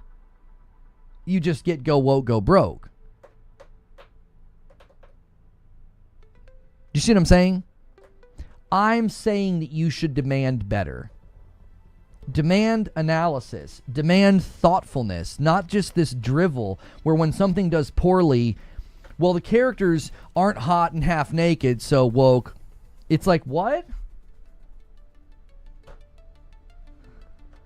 There are perfectly legitimate and business reasons why Doom the Dark Ages was not this crazy commercial banger. And you'll get that analysis because, well, there's not some clear thing that we can just blame it on from the surface. You'll actually get thoughtful analysis of why Doom the Dark Ages didn't sell that well. I liked the game. But that game should have just sold incredibly well, according to the go woke, go broke mantra. Doom the Dark Ages should have sold like gangbusters. It's got metal music, rip and tear. It's Doom, for crying out loud. It's like one of the first man's game. It's like the quintessential manly game before you get like Duke Nukem and before you get, I don't even know what else you would go after that. What would be the next game after Doom and Duke Nukem that was like manly? Yeah, I guess like Space Marine.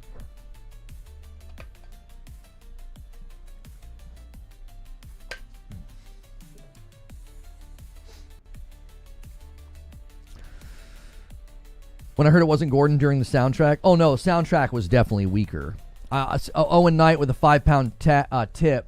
It's worth noting that Senua's Sacrifice is pretty woke. It's a game about how society regards mental illness. It's all about delivery. Here's the thing. You're right. Because nobody calls Baldur's Gate 3 woke. That game is pretty gay. I mean, nobody's calling that game woke.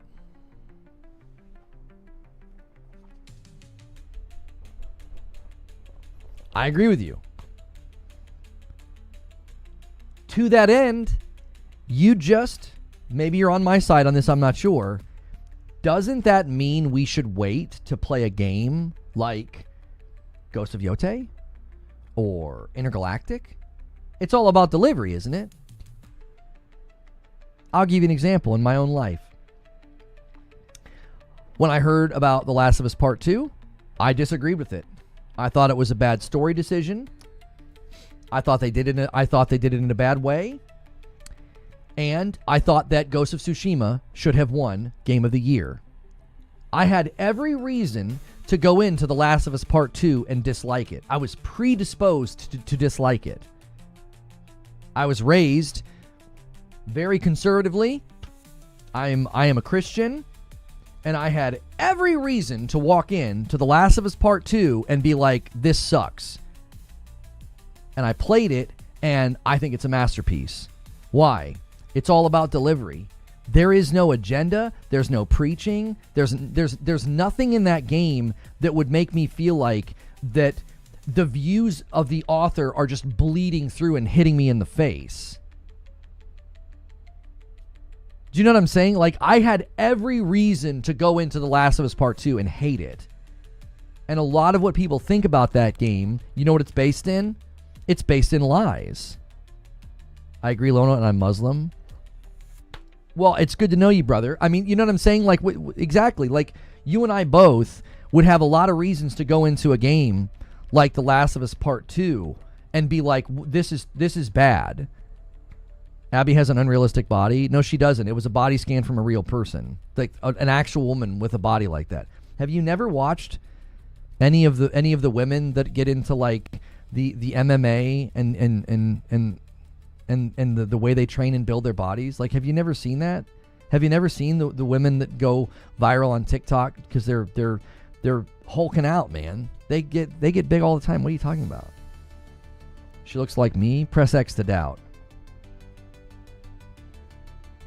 The controversial sex scene is actually a straight scene. Yeah. The woman who kills Joel is straight. She's straight. And she's not trans like people claimed. They falsely claimed that she was trans. So she's straight, and she engages in straight relations in the video game. Oh, and the main character gets incredibly emotionally distraught because she basically kills a pregnant woman. Well, doesn't basically. She kills a pregnant woman. And it's heightened because she realizes that she had a baby in her. That doesn't sound very, like, hyper-liberal to me. That sounds like something that people would be like, yeah, that's more upsetting because that's a human being in there. Does that sound like a liberal agenda to you? To literally make one of the most key moments, one of the most key and pivotal moments in The Last of Us Part 2 is basically legitimizing a viewpoint that, like, yeah, if you killed a pregnant woman, a baby died too. That doesn't line up with liberal agenda at all. Do you see what I'm saying? Like, I played through the game and had every reason to be like, I'm not going to like this. I actually had criticisms of Tlu too. I had criticisms at a game level. Like, I did not like the pacing. I did not like the way they suddenly made you play as Abby. I thought that was done poorly. I did not like it. I was critical of it. She ended up growing on me. I ended up like playing as Abby, but initially I was like, I thought that was bad pacing. It was too much whiplash. I didn't like it. I think they did it on purpose. I think it was a subversive way. They wanted to frustrate you.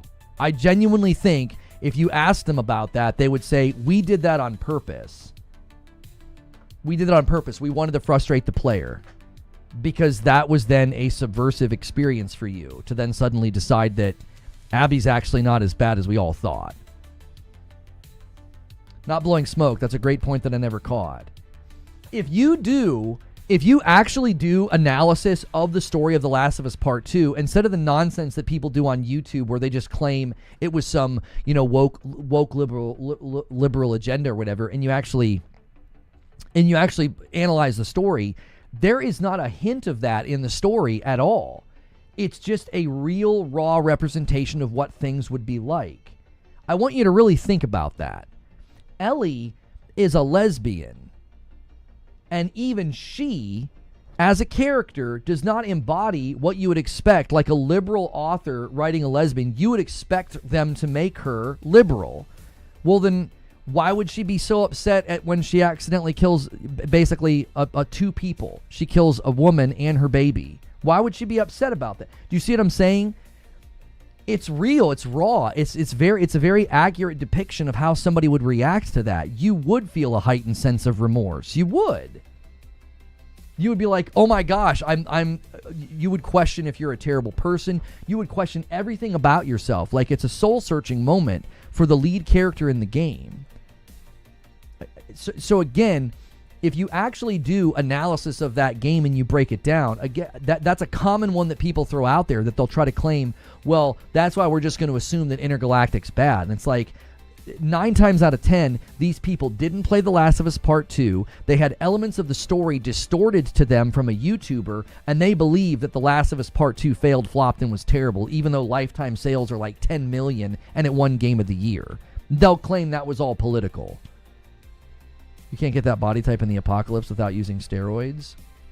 Abby's rations for a whole day were 2 burritos. You can't fuel a body off of 2 burritos a day. See, what you're doing is called over-analysis. It's called over-analysis. Do you do the same thing when Joel and Abby make weaponry, knives, bows, arrows? Do you do that with anything else in the game? If you're only going to do the over-analysis of like, well, Abby's too big, she couldn't get enough food. Homie, nothing in that game would work in the real world. You wouldn't be fashioning blades from glass. You wouldn't, or scissors. Like, you make things that can kill people out of like office scissors.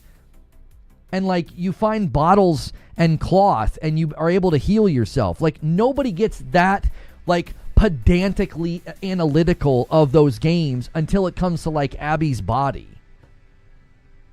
You don't do that with anything else. You want to talk about bodies? Ellie would have been dead after like 1 or 2 of the tussles that she gets in. Like, they show Ellie's body at one point, all bruised and battered. Do you have any idea how dehydrated and malnutritioned like Ellie would be? She wouldn't be able to fight. But you don't do that. You don't do that level of analysis with Ellie. You would never be able to consume enough calories and drink enough water to do what Ellie does in the game. She goes on long, long journeys up and down through buildings, climbing over things, exerting so much energy, burning through so many calories. Even Ellie's caloric intake could not be at a level that would be able to sustain her through a single day of the game. Have you ever analyzed what Ellie does? You go and do that on the food and water intake that the characters seemingly are able to intake in the game, and it wouldn't work. She gets in fist fights. She shoves zombies off of herself. She's shooting guns. You'd have adrenaline crashes all of the time. But do you see what I'm like? The point that I'm making is you don't do that analysis with anything else in the games. You can literally kill someone with a spoon, so scissors, yes, I buy. Right, but the point is, Incredible Black, it would be very difficult. They basically make like perfect shivs out of like office scissors. I mean, I don't know. I've got scissors around my house, homie. Like, I could make a pretty decent shiv out of this. But after 1 or 2 uses, man, it's because you're going to hit bone. You're going to hit all kinds of stuff.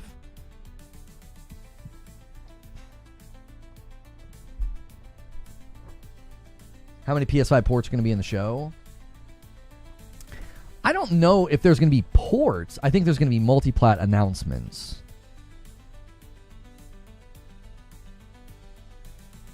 Will be 2 hours long. Okay, so the thing with the Outer Worlds is probably like 30 minutes long.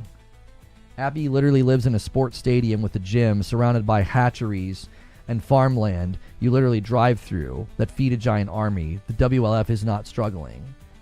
Right, I felt like they made it believable within the framework of the story.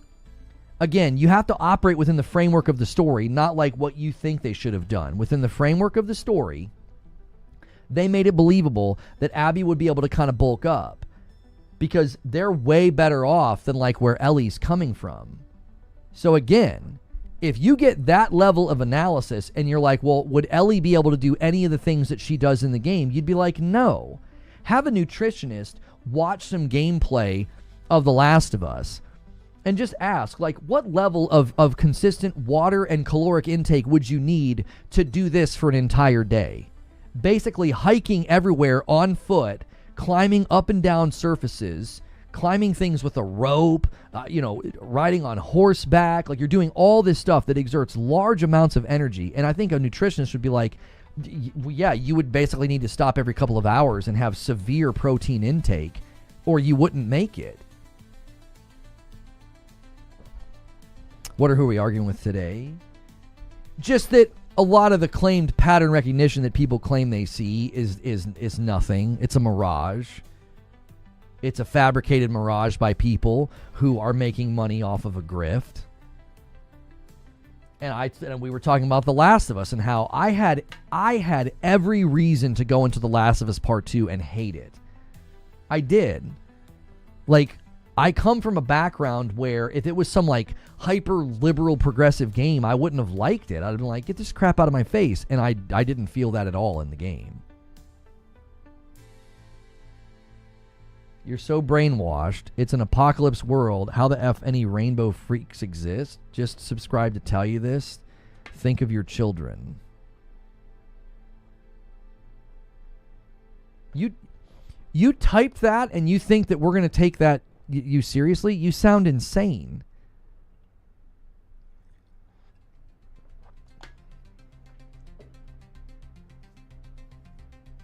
You sound like an insane person. Thank you for the 5-bomb. Danzatastic. There it is. Man, Stone Spire set up that 5-bomb a long time ago. And there it is. Thank you very much.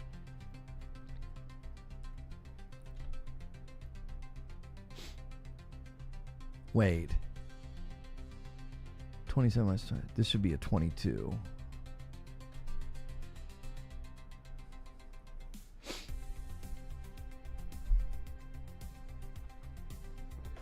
That's a comment? That's a comment.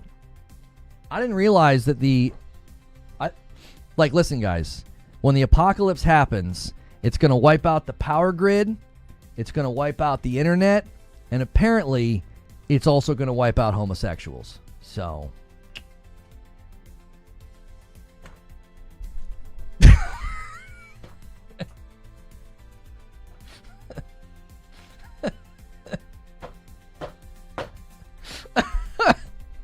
They're just gone.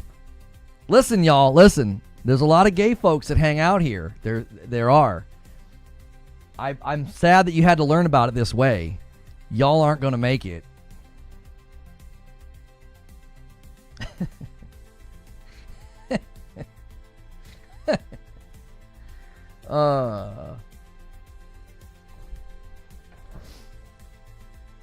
If you're going to get really pedantic in a post-apocalyptic world, Ellie would have been enslaved and branded and had no say in who she keeps for company at night.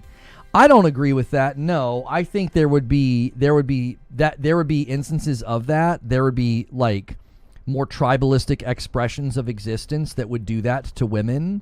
But I also don't think that every town and civilization in a post-apocalyptic world would do that. I think people would try to retain their morality and their civilized nature.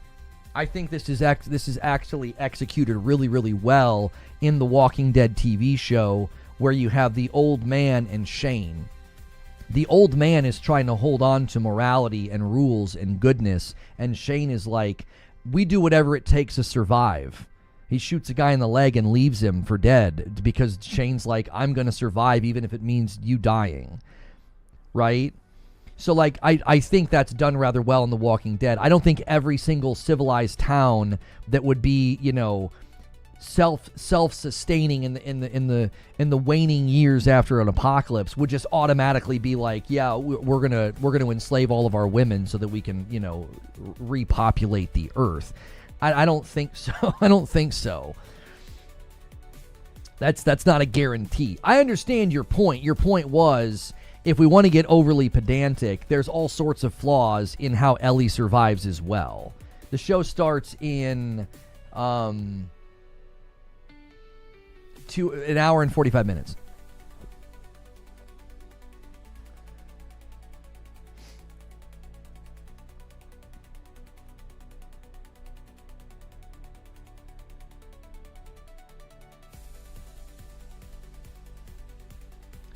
Think of your children. New emote, please. That man said, think of your children. Wow.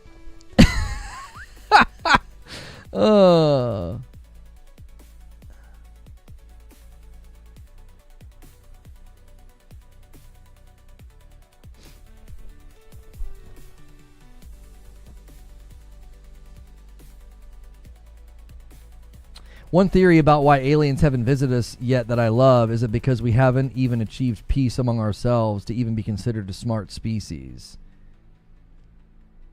There's that theory. There's the theory that anything that would be able to be strong enough and smart enough to travel through space would view us as an infant planet that will destroy itself.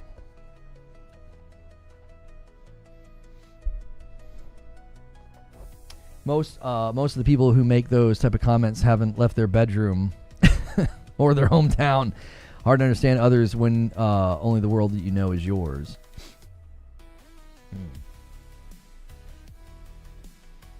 There's also a theory that traveling the speed of light isn't possible, and the closest system that would house life on our level is thousands of light years away.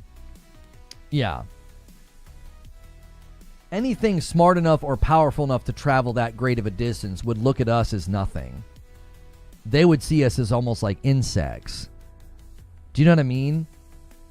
To have that level of, like, they'd have to have a molecular level of strength, I would think, to survive that kind of travel. They'd have to be able to fabricate and make something that can do that type of travel and then power it. And that level of being would look at us as an insect. They wouldn't even see us as, like, you know what I mean? They would see us like ants. They'd be like, "What? Why do we care about them or their planet?" I don't think they would care about us at all.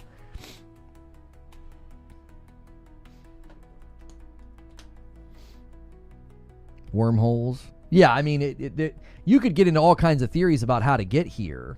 I'm here to tell you, a species that can figure that out wouldn't look at us as anything.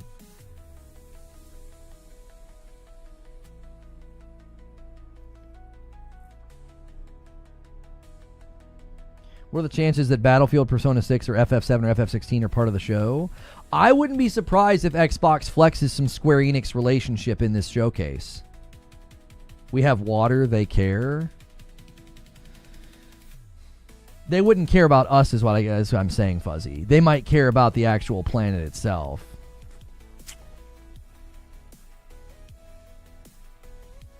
More woke trailers.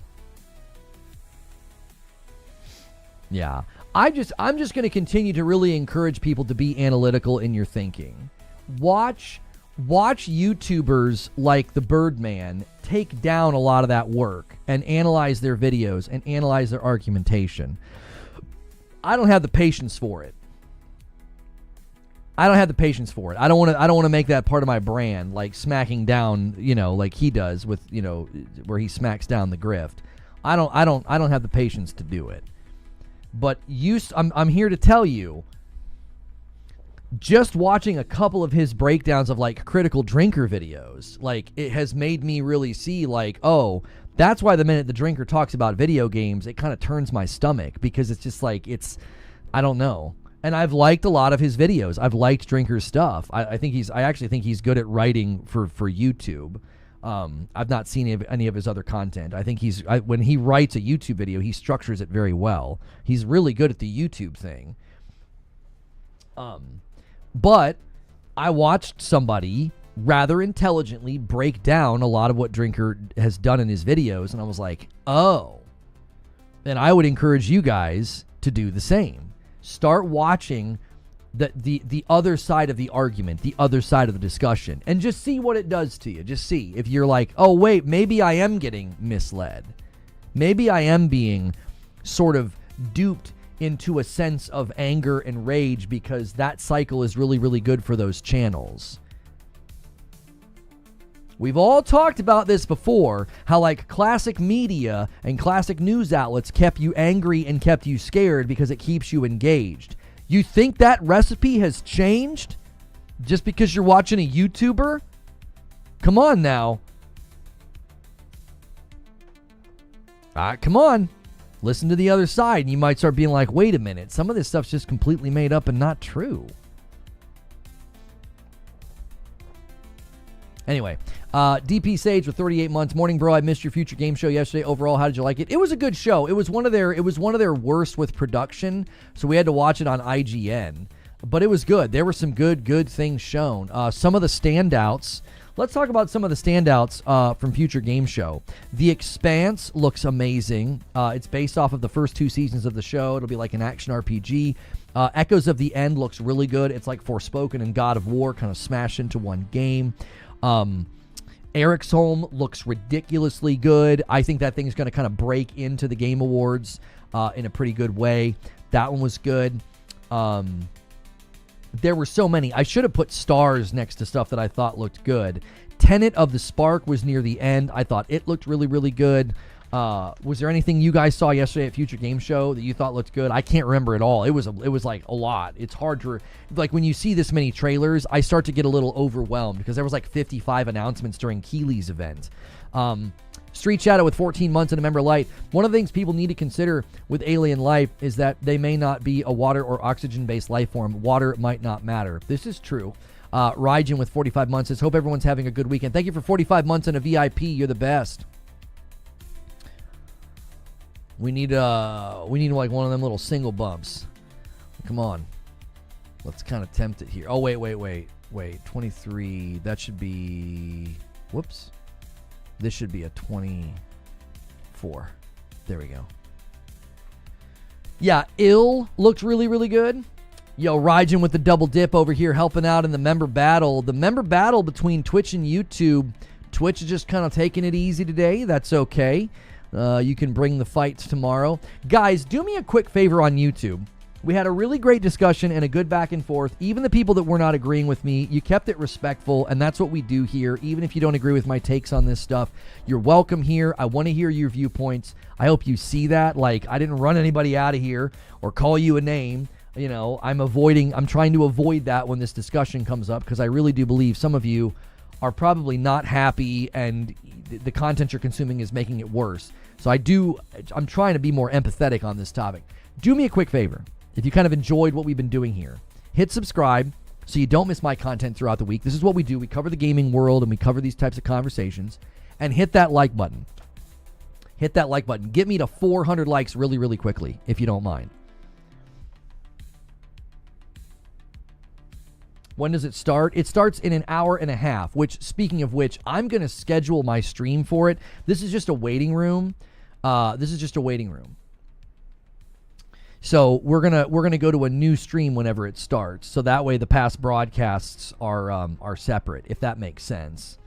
Hang on. There we go.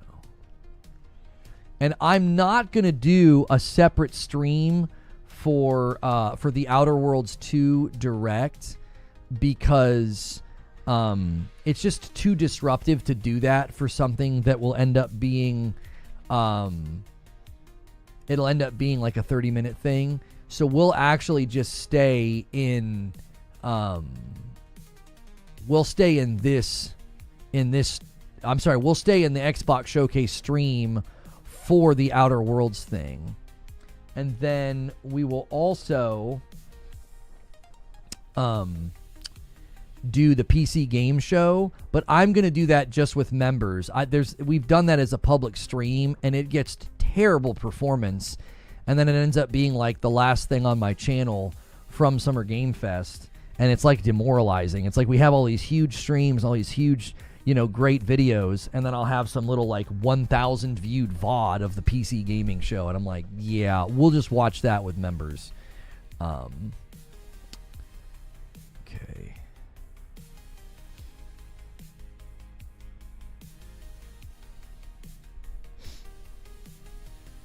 You have a 200% chance of getting a gifted if you like the content, so give it a like. Thank you so much, Lazaro. Always good to see you, Lazaro. Yeah, guys, the like count didn't really move, so take a quick second and make sure it's saving your like count. With this many people here, we should be able to get 50 likes like it's nothing. Let's try to get to 400.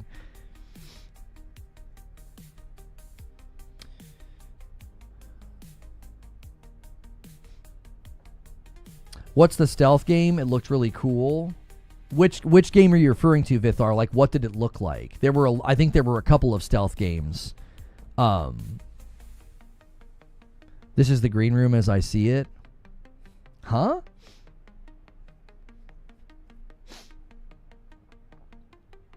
I believe it's pronounced Lazaro. I've always said Lazaro. I probably am saying it wrong.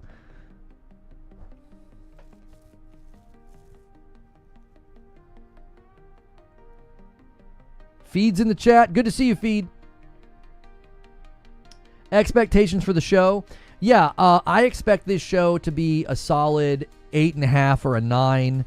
They've got bangers that they can pull out. I think they're going to kick off the event announcing the new Call of Duty. I think Gears of War E-Day will be there. I'm excited. Hopefully we get to see some Clockwork Revolution. Maybe actually see some real gameplay of State of Decay. I don't want any simulated gameplay anymore. After what they did with Fable, I think they need to stop that nonsense.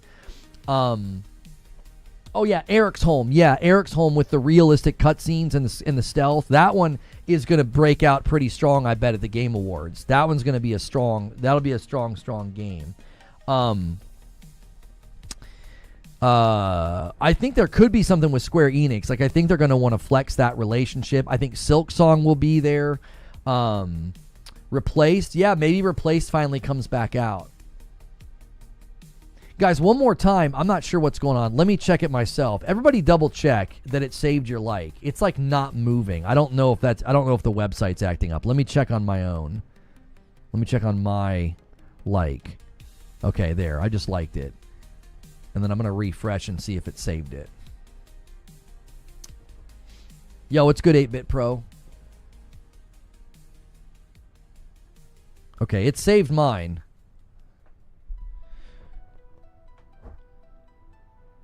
Unannounced games. Shows 371. Yeah, with this many people, though, we should be able to easily skyrocket up to 400. Think of your kids. Yeah, think of my kids. The like ratio on a video is actually important. And when we have this many people, we don't want to kind of fall off the cliff. They spent $80 billion. It better be at least a 9. Yeah, and well, this is something I've said a lot. I'm going to hold them to a high standard because of how much property they own. I am. I'm going to hold them to a high standard. Like the way that PlayStation treated Ghost of Yotei, I was critical of that. I don't think PlayStation should be doing that with their first-party studios at a state of play.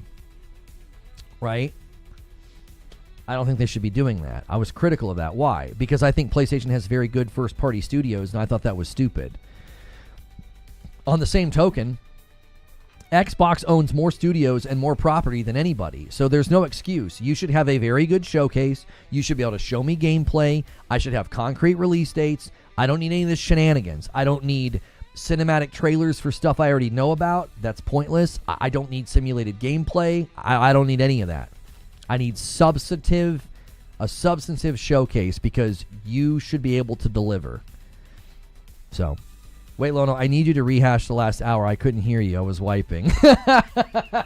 That's good, gangs. That's good. You think they'll show hardware? No. I don't think there'll be any emphasis on hardware at all. No. I think hardware is taking a back seat. I am still expecting at some point there to be a noticeable shift in Game Pass. Like, I think Game Pass gets mentioned. I think Game Pass is like in the trailers and stuff. But I've consistently felt like my gut is they're going to shift away from the focus on Game Pass because they moved day and dates to Ultimate and then they raised the price of Ultimate There's a rumor that the Game Pass subscription's going up again in price. I just don't know if that's going to be a big focus from them anymore. I don't know. My gut says they're gonna slowly over time drift from that being such a big focus. Lone Wolf said, "We'll see that new IP that ZeniMax Online's been working on." I don't know, Lone Wolf. Maybe it's an hour and a half before they get to the Outer Worlds Direct. I think the Outer Worlds Direct is probably going to be about 30 minutes long. I don't think that they would need an hour for that game. I think 30 minutes is plenty. How long was the Starfield Direct? Was it an hour? I can't remember.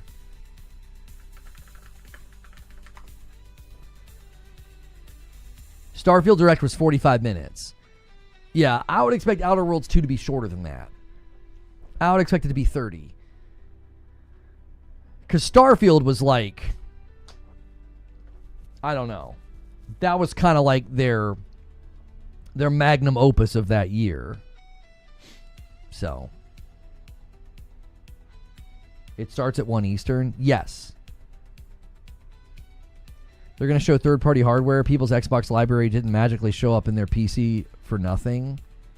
Yeah, there's rumblings about that. I've seen that on Twitter. I didn't have a lot of time to investigate it because it's the weekend and it's hard. I'm kind of torn between family life and content creation. But it looks like there's been rumblings about that as well, like Xbox PC and Steam on Xbox. Yeah. Hang on. Oh yeah, that scary game. That scary game, the Dark Pictures one. Is it a Dark Pictures one? The one where they're in outer space? That one looks good. They showed like 10 first parties last year. It was nuts. They blow everyone away by just having updates on the exact same games they showed last year. Yeah. Here it is. Let me look at this because Tom Warren here is talking about it. Xbox console games are suddenly showing up inside the Xbox PC app. We're starting to see some early signs of Microsoft bringing Xbox and Windows close together. Yeah. So I think that there could be something about that today.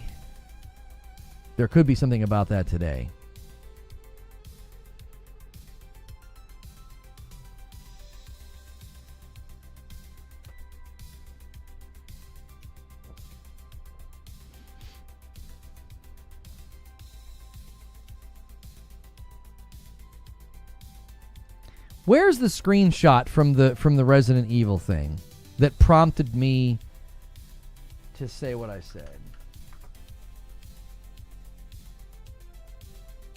Do we have that screenshot somewhere?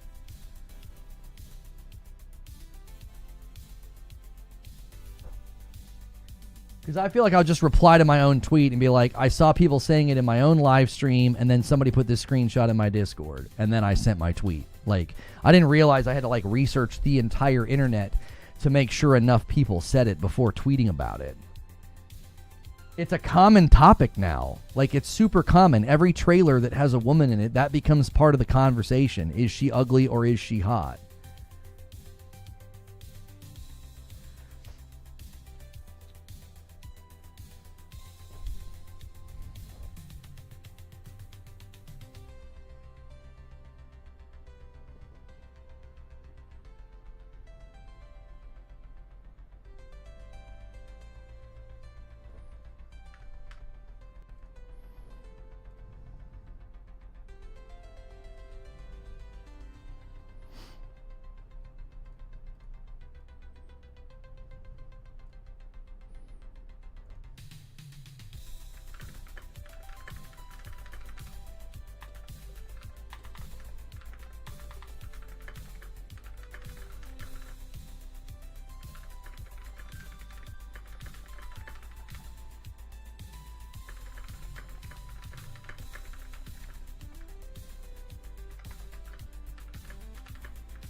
I saw folks saying the protagonist was woke and ugly in live stream comments, and then this tweet in reply was put into my Discord.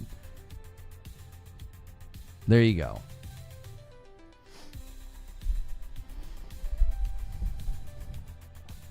I wouldn't be surprised if we go to the actual Summer Game Fest stream. I bet you we could go to that section of the broadcast, and I bet you we could see if the chat's still available. Is the chat still available? The chat replay is not available. I wish we could see it. I bet you there were people saying it. I saw it in my own chat.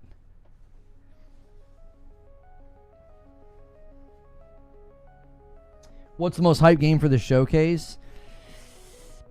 For some people, probably looking for the new Call of Duty. For some people, Silksong.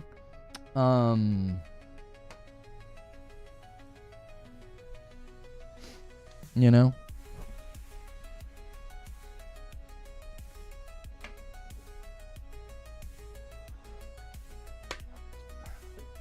New Elder Scrolls. Ecstasis is saying a YouTube channel about police activity with 7.3 million subscribers claims that the Elder Scrolls 6 will be shown at the Xbox Showcase to close out the event. The rumor from the strangest source ever. Could it be real?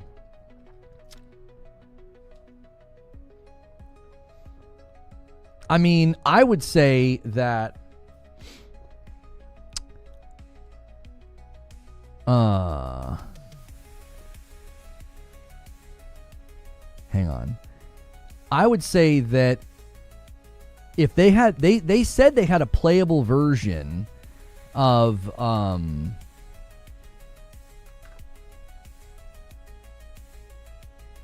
the Elder Scrolls internally. If they had a playable version internally, maybe they were able to put together a trailer or something with gameplay. How prominent will the PlayStation 5 logo be at the event? I think it'll be on the end cards down at the bottom, along with any game that's also hitting like Switch 2. I mean, you know, Phil Spencer said those logos will be present in their showcases. So I don't think it's going to be like hyper focused on.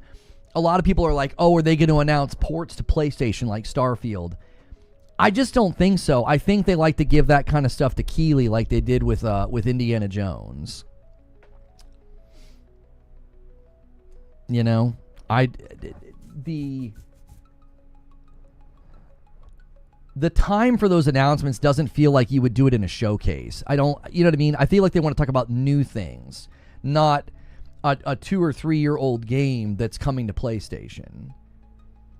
It just that doesn't really. I don't think that's a vibe of a showcase. That feels like a backwards way of handling it. Like when Indiana Jones, got announced for PlayStation 5, they gave it to the member count's wrong. Oh, it should be 30. There we go. All right. We are exactly a 20 bomb away from 50. If you guys aren't familiar with this, every 25 subs or members, I give 5. So I owe YouTube 5. Did I do the 5 that I owe? I can't remember. No, I didn't.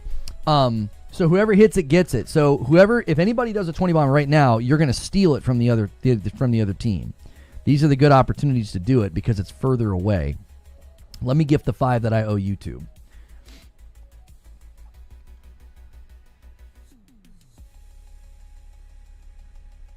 There we go.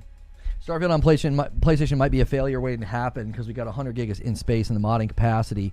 Sony will never, in 10 hells, accept to have an identical capacity. Explain why you think that. What do you mean? Anthem is a franchise they should revisit. It definitely had potential, just needs the right team. I don't even know if you'd want to give it a 2.0 moment. I think you would just do you would just do a new Anthem. I mean, maybe not. Maybe completely change the name because like the name might be too stigmatized at this point. Baldur's Gate 3 has mods on the PlayStation 5. Yeah, I'm not sure what you mean. Like, why do you think that has an effect?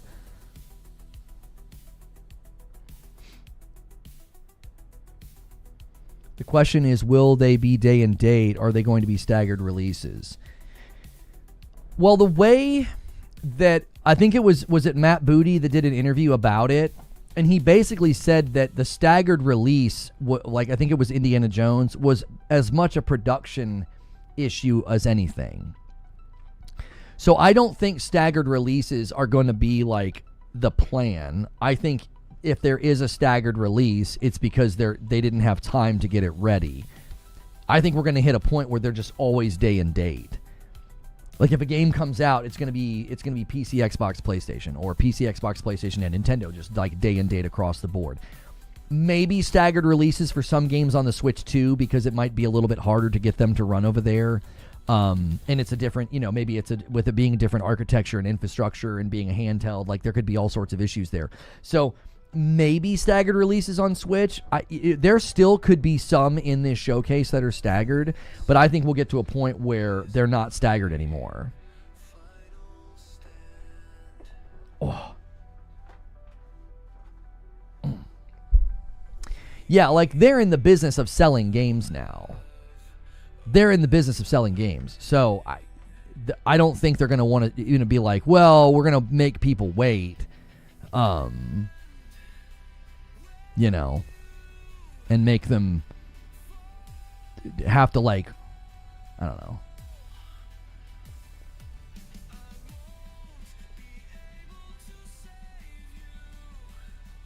These people are so stupid.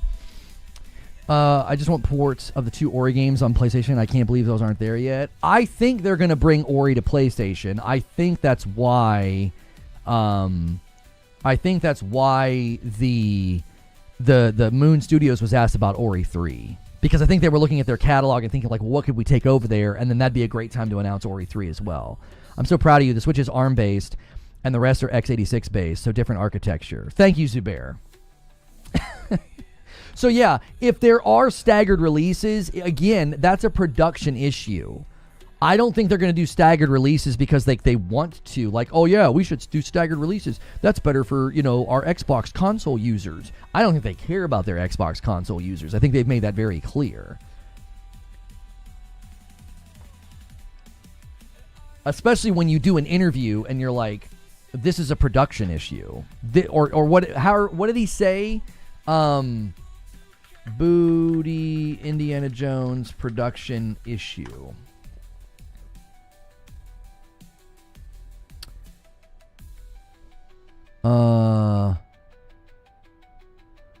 There's also the production timeline on a game, so the decision on spacing comes there first, he continued. Yeah, he talked about the wait for Indiana Jones.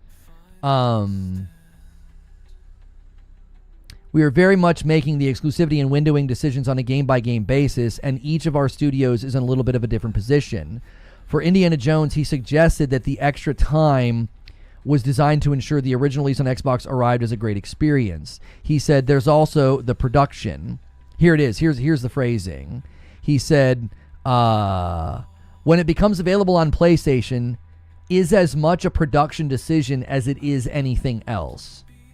Right? So he's basically saying, like, listen, we're not doing this like staggered release thing because we're like, oh, we're prioritizing Xbox first. It's like, well, no, it's as much a production decision as anything. Like, we want to make sure these games get delivered and they're in good shape, which I hope what he's saying is true, because they've delivered a lot of games that have not been in a good state when they launched.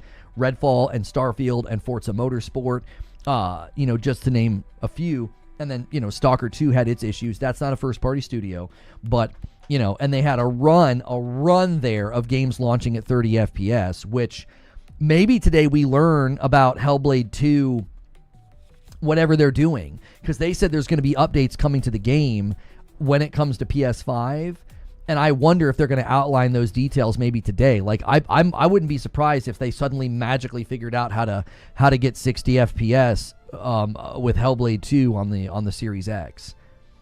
I just don't think first-party studios are allowed to do that. I don't think you're allowed to release a game that's 60 on the X and 30 on the S. I don't think they're allowed to. Which really makes you wonder, like, what are you going to do the further and further we get into this gen? Like, are you going to have games launching next year like that? Like, what about games like Fable? What about games like, Perfect Dark? What about games that are going to be like Elder Scrolls 6? Did Avowed have a performance mode on the S? I don't know. Did it? I thought that it did. They could have moved to the new version of UE5, which would help it hit 60. It's work worth doing because of the PS port alone. That's a good point, Paul. John Lipkowski says it did. I thought that it did. I feel like that would have been pretty big news if a first-party studio released a game that didn't have. That would be feature parity. We don't have feature parity on third-party games anymore. That happened with Baldur's Gate 3. But with Avowed, I feel like that would have made some headlines.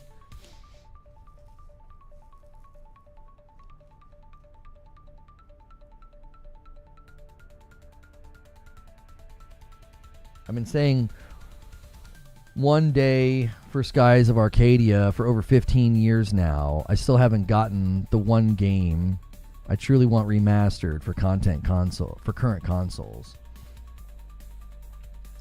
Yeah, Blade was always multi-plat. People that were in denial about Blade being multi-plat, that was weird to me. That was weird.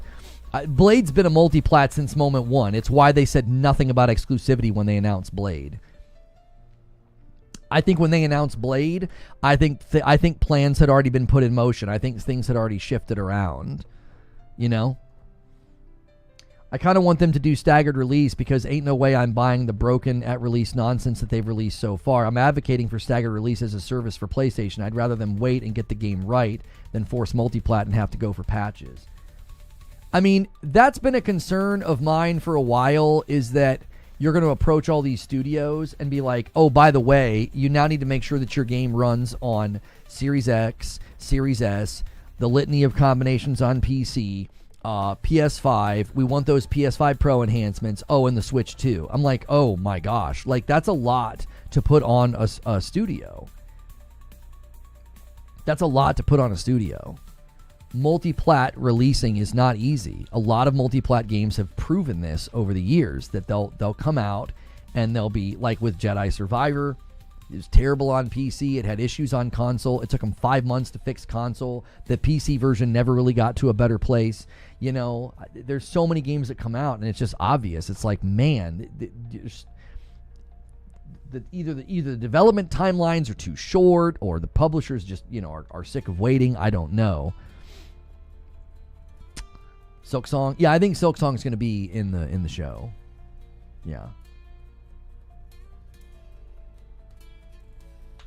Like, historically speaking, that's not something a lot of studios are equipped to do. I don't think people really understand. Like, a lot of the bluster and a lot of the disagreement I've gotten over the years, where I'm like, building for one platform is better, like, because of what we get from PlayStation first-party studios. But yeah, I think it clearly shows that when you build for one platform, you get better games. I just think that's easy to see. They'll call that being like a pony, and I'm like, no. I've been nomadic most of my gaming life. Like, I'm not a PlayStation fanboy. I literally came to PlayStation this gen because they were doing a better job. It's that simple. And I think it's clearly demonstrated by their quality that when you build for one platform, you typically end up with a better game. And historically speaking, there's never been a context where a game developer has to build for a two-tiered console and PC and a PlayStation and a Pro and a handheld, like the Nintendo Switch 2. Developers aren't equipped. Like, what developer is equipped historically to do that?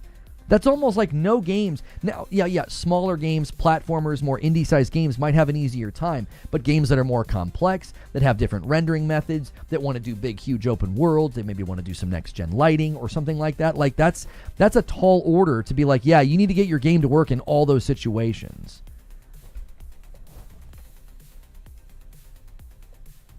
Asmon's chat during the trailer.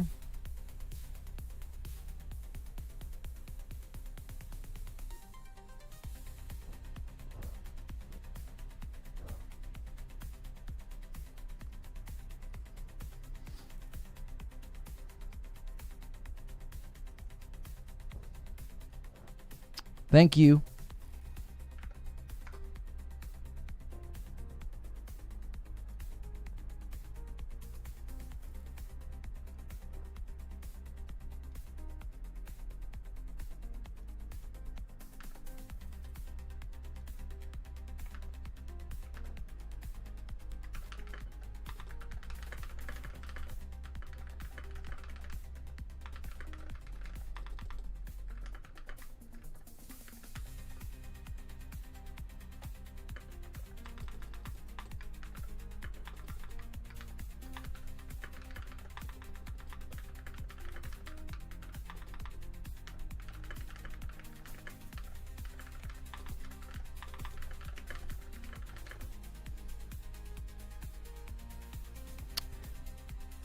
Let's see. More evidence that a lot of dudes were instantly running with DEI and other anti-woke dog whistles the minute this trailer hit. There you go. Guys in Asmon's chat were immediately saying DEI, DEI, woke, and we had people saying it in our chat. As soon as you had a non-super hottie on screen and a black guy on screen, people started saying that. It was instantaneous. It's like it's a reflex now. To act like that's not instantly in the conversation when it's not like a hot girl or a white guy. The minute there's a non-white man, non-hot girl on the screen, as soon as you're outside of those parameters, people start spamming woke, DEI, uggo, ugly. It's part of the conversation. To act like my tweet is rage bait is some of the biggest amount of BS I've ever seen. They don't like the second sentence that I said because a hit dog barks. People love the trailer? What do you mean? I've got screenshots of a chat that look just like mine when the trailer hit. You want to act like people like that don't instantly say those things? They do. And a hit dog barks. I said, listen, loneliness and misery is making some of you guys crazy. And they didn't like that I said that, so they brigaded my tweet, and they're like, nobody's saying this. Literally, nobody's saying this. It's like, what? You know it's harder to claim that absolutely nobody is saying something on the internet? Do you know how absolutely boneheaded that is? So you think literally not a single person has said DEI, woke, or ugly when they saw that trailer? No, nobody? They say it as a joke? People were not saying it as a joke.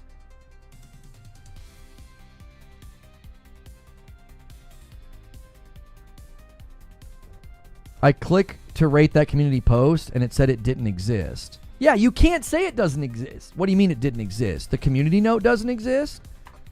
The community note should not be there. I've already provided evidence. Yeah, community note's gone. Community note's gone. There you go. Because I provided evidence that people were saying it. I've got a clip of a tweet. I've got a clip of a chat. People were saying it. Shut the frick up and get out of my mentions. Like, get out of my mentions. I did not rage bait. I saw people saying something that I'm sick of seeing, and I sent a tweet about it. I did. I was like, are we seriously going to do this on one of the best trailers from Summer Game Fest? We're going to do this? No, we're not going to do this. And so I sent my tweet. And the reason people got mad is because of the second thing that I said. Because as I've said so many times recently, a hit dog barks. And I struck a nerve because they know I'm right. They know I'm right. The every woman is ugly movement is so driven by lonely, miserable men. And you need to get out of that cycle. You're drinking from a poisonous hose, and I wish you could see your way out of the woods. It's so toxic and bad for you.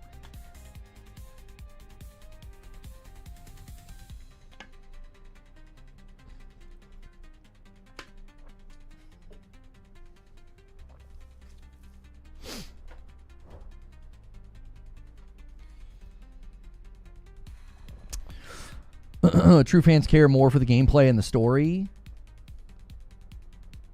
That's what I'm saying. That's what I'm saying. Like, I feel like I should make a video, and I feel like I want that screenshot that somebody provided of Melina Juergens compared to Senua in Hellblade 1. And I'm like, you guys would call Hellblade 1 woke, and it's one of the best games ever made. But in the current climate, all you need to do is see the protagonist to make up your mind about something. And you've already done it with Intergalactic. You've done it with so many games up to now, and it's just stupid. Yeah, I think the protagonist is cute. I think she looks great.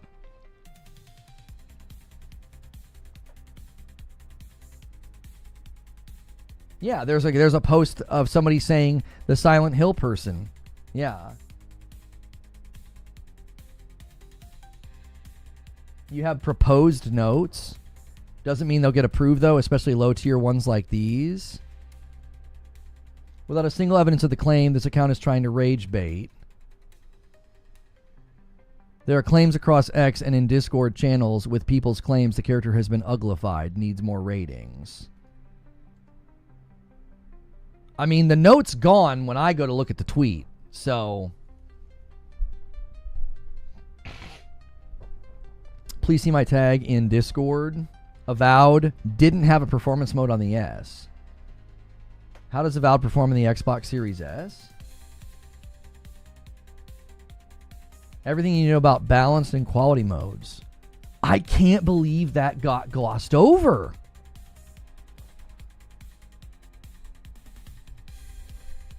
I can't believe that got glossed over. Is that the first time they've done that?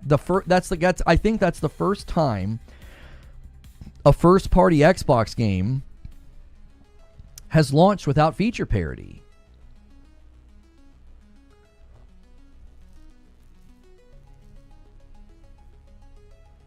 Because that was our theory when it happened with Hellblade 2 and when it happened with Starfield and it happened with Redfall. We were like, maybe they'll bring 60 FPS later because there's some kind of a clause that they're not allowed to launch first-party games without feature parity. Well, Avowed would be the first that did it. Yeah, it got it later, though. Paul, oh, did Starfield not get 60 first? What I'm saying is like it happened later. We always thought you can do it later, but they might have a rule that says it can't be there at launch. I mean, sorry, you can't have a lack of feature parity at launch.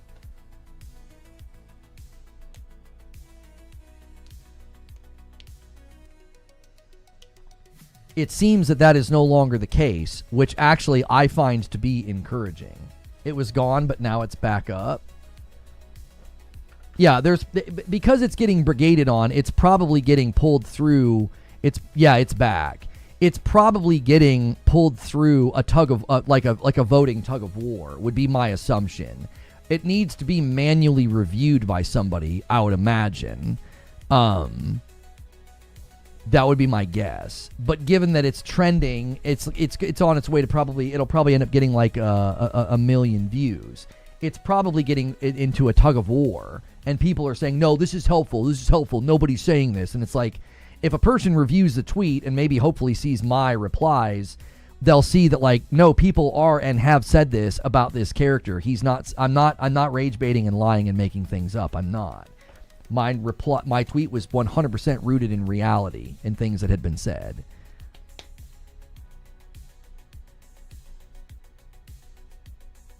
Hit no and gave reasons why that note isn't needed, and even added my own on why a note isn't needed. Okay.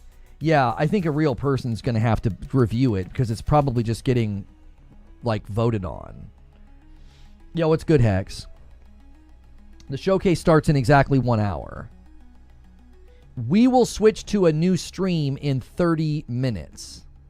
In 30 minutes, we'll switch to a new stream.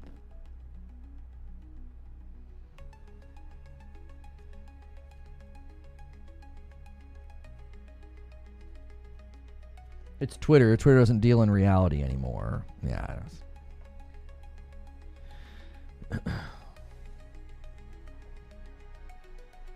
Do you see Microsoft making another console after the Series X and the S version? I think it's going to be some kind of a PC hybrid.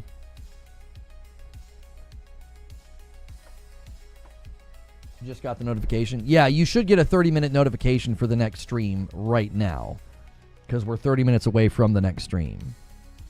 And you guys are going to have to do me a big favor when we go over there. We need tons of likes when we go to a new stream, because we're starting over basically in the algo.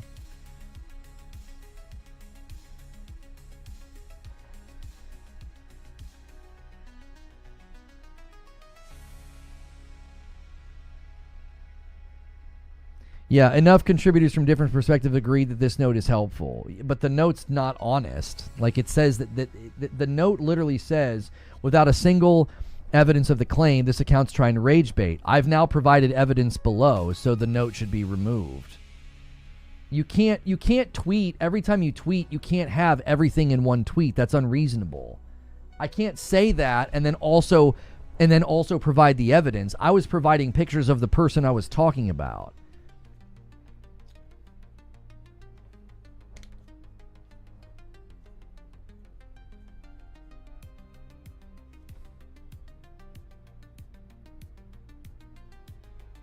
Feel bad for you, Lono, being on the East Coast time. All these are very clearly tuned for West Coast.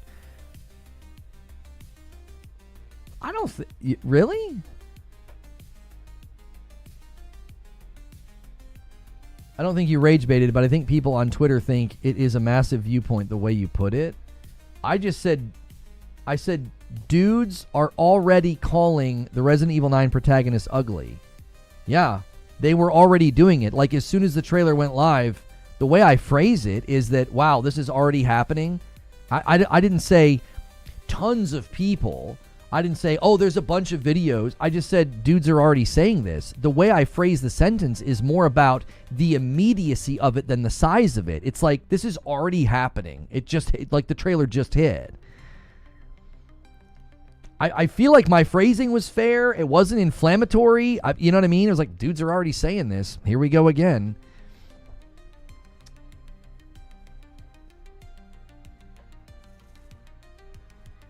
Some people felt attacked. I bet they felt attacked. A hit dog barks.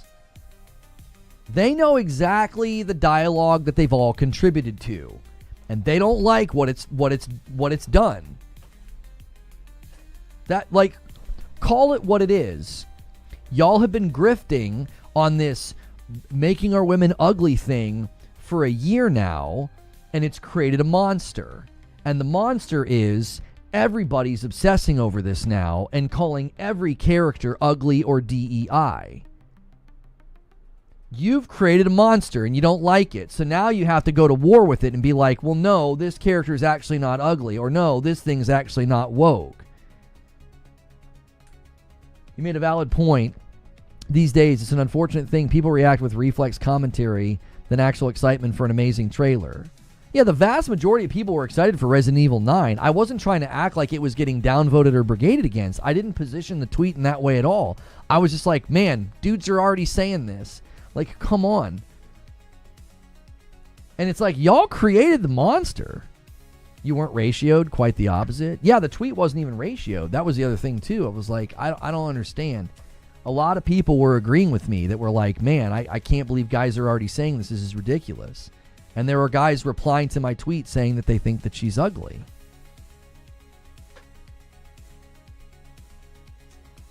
I wonder what games will be playable at Gamescom this year. There's already been a couple announced that'll be playable. There's already been a couple that have been announced. It's been happening for a decade. The big content push. The big content push has been around Siri, she's ugly, Aloy's ugly, you know.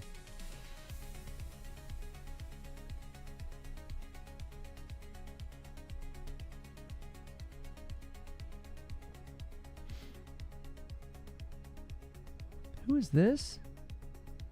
Oh, I saw somebody following me. I was like, I thought I knew who that. I look like a guy I went to school with.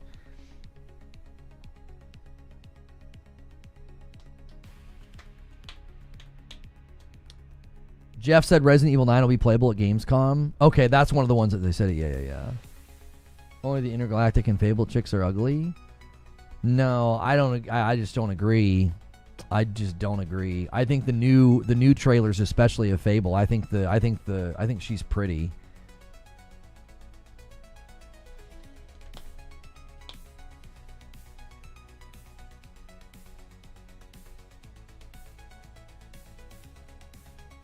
Grok is backing me up. Grok is backing me up. Yes, some users have called the protagonist ugly. That community note needs to be removed, bro. It needs to be removed.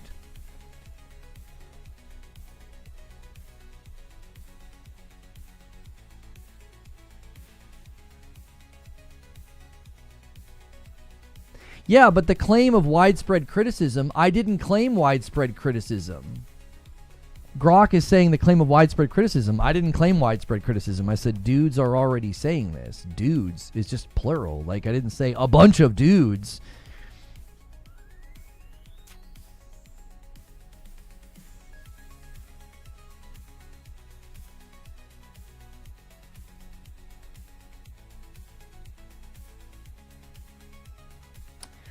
I wonder what those people who are hating on RE9 will say once it's revealed that Leon is one of the main characters. It's been rumored for months. He plays a big role.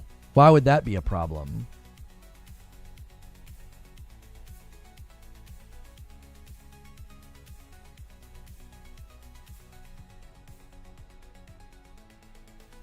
I don't like that they seem to have gender locked us in Fable.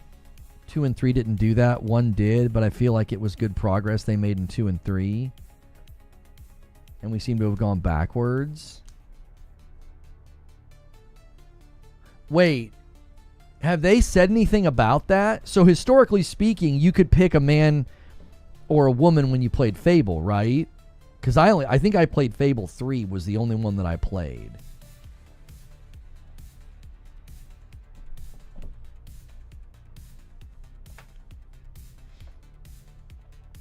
What have you missed? Oh, so many games. I can't even list them all, Raven. Side note, Returnal finally clicked with me. Just beat Biome 2 boss first try. Thanks for the tip yesterday. Now you're ready. You're ready for the true hinge of Returnal. Biome 3 is the hinge that game turns on.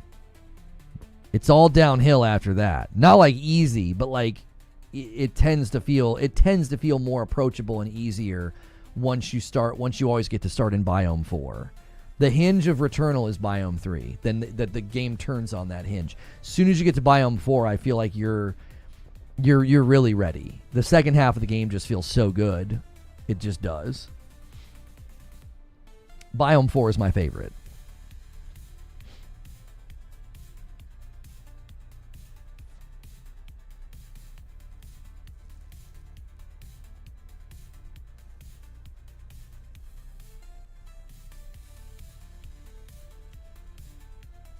Fable 3 and Fable Anniversary put so many hours. Yes, you can be a girl or a guy.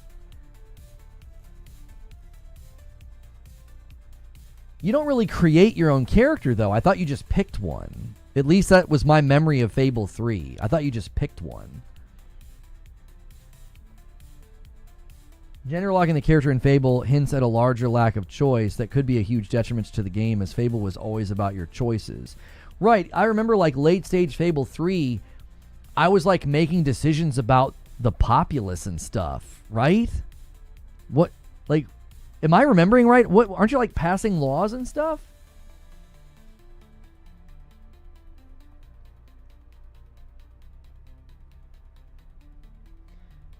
I think it was because I was literally grabbing every item and not using them when I should have was messing me up. Also, Spitmop Blaster is booty cheeks. Spitmaw is good if you level it up. You make promises to people and you either keep them or not. Yeah, I remember that. I remember being like making decisions about like the people.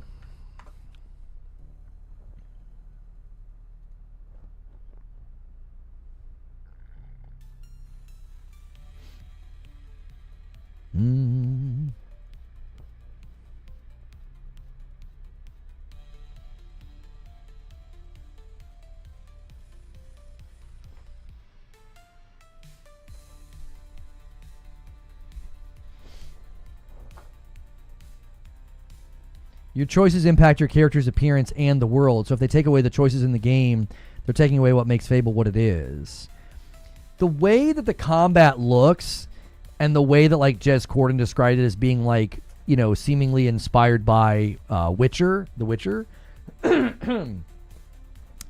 I I would hope that that's then true, because you make a whole lot of choices in The Witcher as well, right? Like even dialogue choices and story choices and, you know, branching choices of do you spare someone or not and stuff like that. So, I don't know. That would be a weird departure for it just to be more of like a stripped down action RPG where you're not really making choices and things like that, and to lock you into and to lock you into her. My hope would be they let you pick between a guy and a girl, and maybe they're preset, because I don't think you hire that actress just for some trailers and cinematics, right? Isn't she like a known person?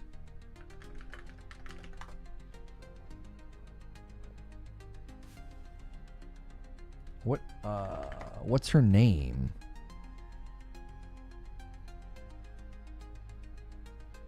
Lily Nickel?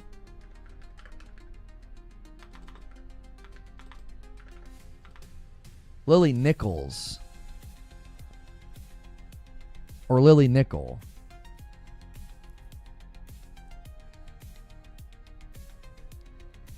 I feel like I've seen her in something before. Is she not like a known actress?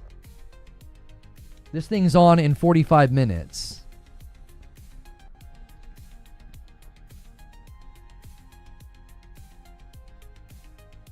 It looks like she's had roles in some TV shows. Maybe.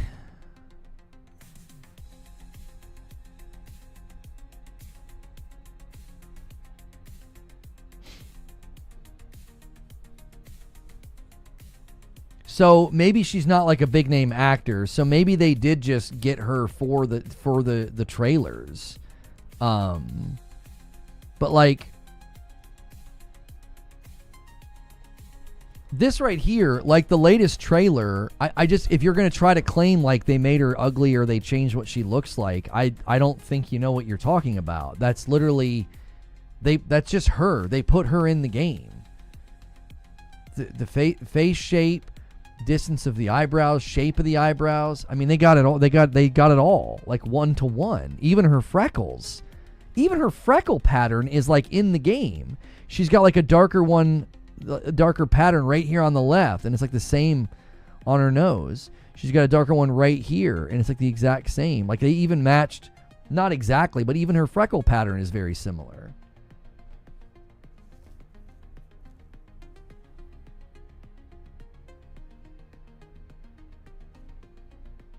In the very, very first trailer, there was the one really awkward shot of her.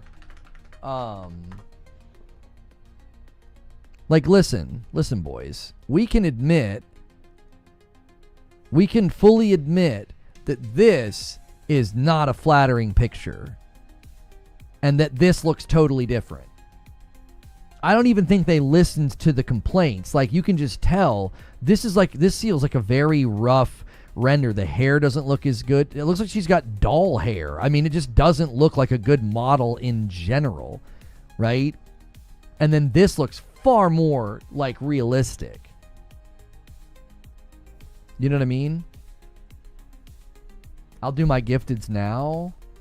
We'll watch post tonight. Sadly, won't be able to join. Oh my gosh, MASH. And a 50 bomb comes in from MASH and gets us to 80. This man is insane. He is insane. And that takes us to 74-6. And another 20 bomb from MASH. And he basically says, listen, we're just going to hit 100, and that's the bottom line. We're already on a great pace for the week. 100 on a dadgum Sunday. You're insane, MASH.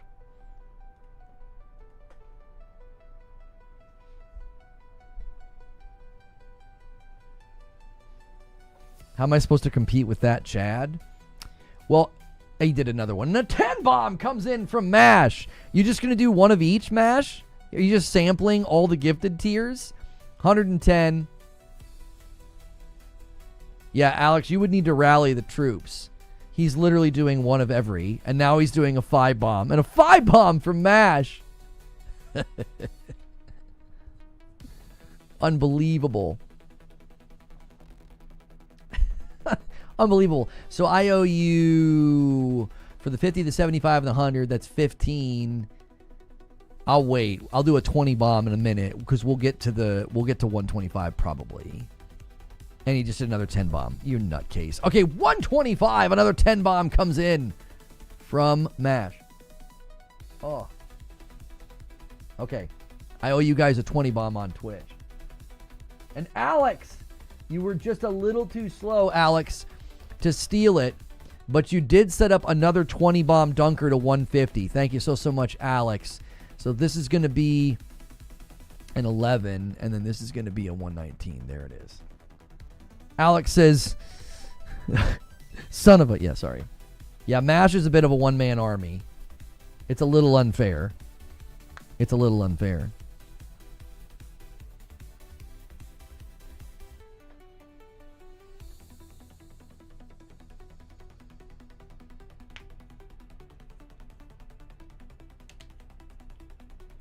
As games become more photoreal, we're obviously going to see more unflattering images of characters because that's just like physics, right? Right.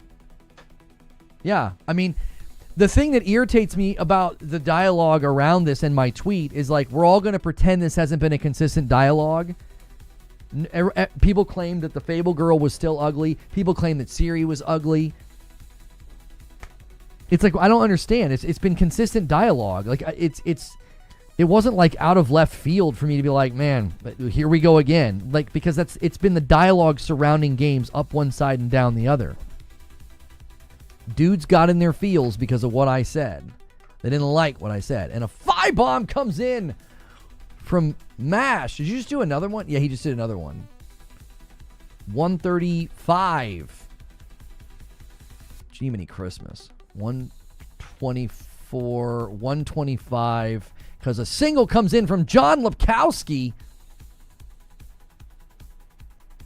I needed a bit of a break from MASH doing all the gifteds. I can't tell what's new and what's not. Thank you, John. Lone Wolf says, get Twitch, nerds. What?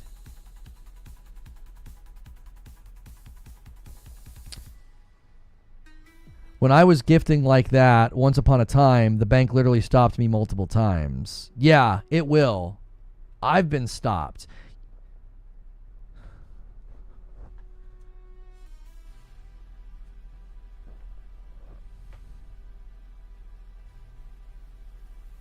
Nick says they won't apologize.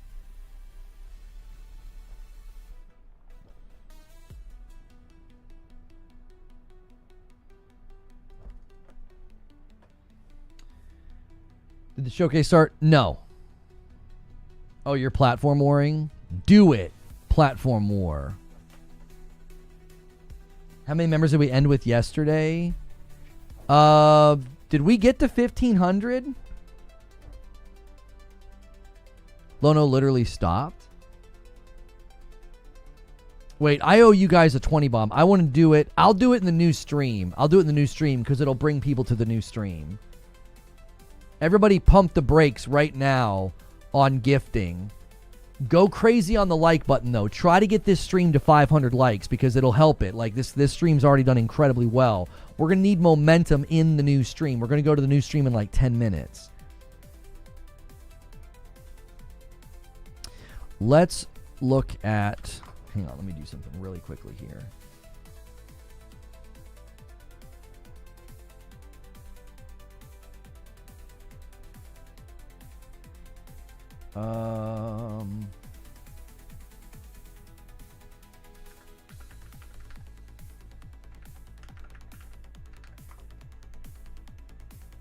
What's that game called?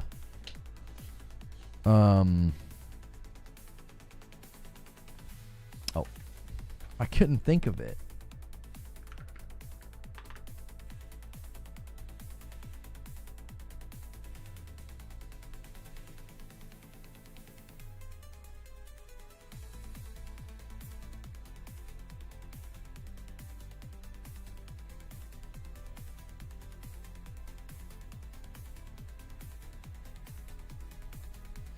And Googly with the super chat. Thank you so much.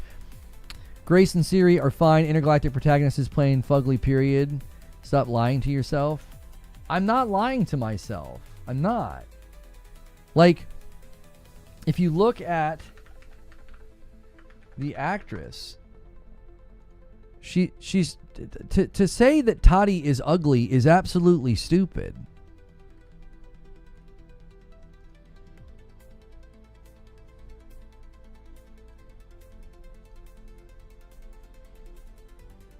Like, sorry. This is a conventionally attractive person. Face shape, full lips, symmetrical, eyebrows, all of it. She's a baddie, okay? She's a baddie. This is somebody who's been living in isolation that looks like a prisoner, like bags under their eyes, like shaved their head in a very not great way, by the way. This is meant to be a broken, lonely, living in isolation person, okay? You're meant to understand that in the trailer. Like, it's the trailer is communicating something to you that's getting lost in the she's ugly. Like, that narrative has overridden everybody's ability to think critically. Like, intergalactic group photo. Intergalactic game group photo. I need the group photo from the wall.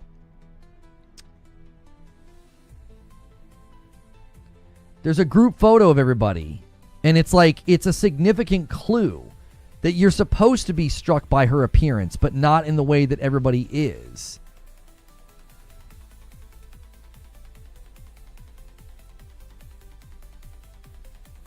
She has a scar on the back of her neck. Yeah, no one's doing analysis. No one's doing analysis of what's going on in the trailer, because if you actually analyze the trailer, she walks past a wall and there's all this stuff on it. There's a photo of her in there, and you can see she has hair. It even looks like she has a little bit of makeup on. She's cozied up next to a guy. Like, but nobody's doing analysis of that. That's the issue. You're supposed to take in her appearance in a different way than everybody is. Everybody thinks that, yep, it's just Neil Druckmann going woke, is what they think it is. So, all right, I'm going to put up a trailer for a game that you guys really need to check out. It's called Eric's Home, The Stolen Dream. It's a developer presentation from yesterday, and I'm going to take a brief break, and then I'll be back and we'll switch gears. I must find her. He's alive. Before he does. Eric's Home is a game set in kind of a fantasy version of the early 1900s, and it has a Scandinavian theme style to it. I would describe it as a stealth puzzle game with a very strong emphasis on story, where you play up to 3 playable characters that you switch between, and they have their own special abilities that you need to use together to kind of solve situations and puzzles in a kind of interlaced way where everyone's involved. It's in this setting of a Scandinavian nature, which not only resonates with me, but with the rest of the world, because it's so unique. It's always nice to see something new that people can relate to. So I've worked a lot with like lighting and 3D rendering, cinematic lighting, stuff like that. So Anders showed me a rendering of one of the movies. It just floored me. I thought it was so beautiful. Then he said, okay, so Theo, what I want from you is I want you to make this look even better. We play tested the game a lot, and what people usually say is that it feels like I'm playing a movie, but in a great way. River and Games was based on the idea that if you have the right mix of people, then perhaps a really small team can still make something that's actually pretty cool.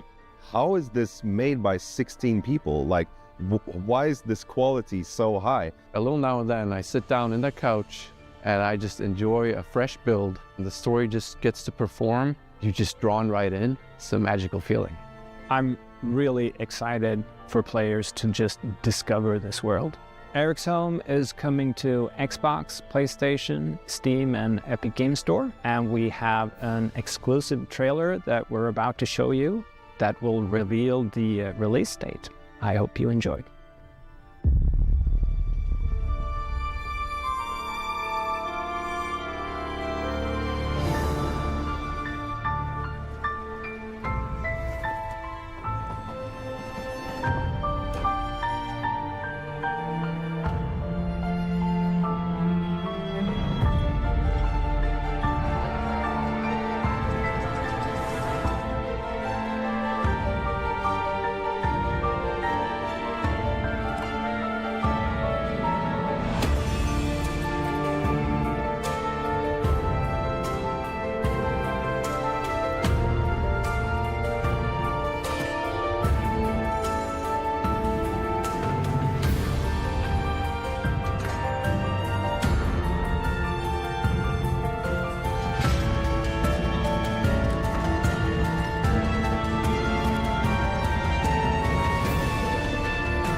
I must find her He's a wacko.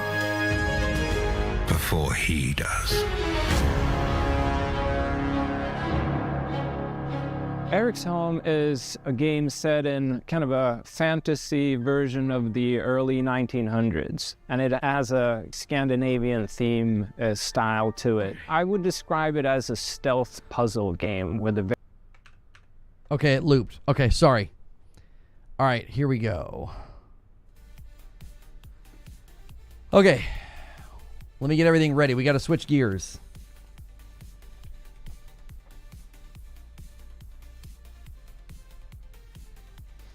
I've never seen a community note that had no other notes on it before it was shown. The two and an are very recent, mine plus another. Yeah, this image here. Let me just show you this image before we switch gears.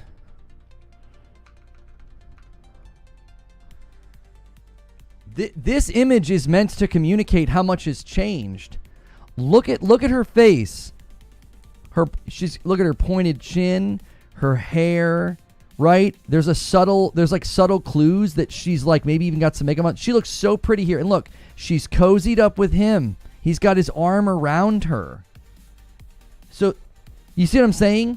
Everybody just immediately ran with Uggo. She's just an Uggo lesbian. Like, what the frick? They didn't do any analysis of the trailer, like whatsoever.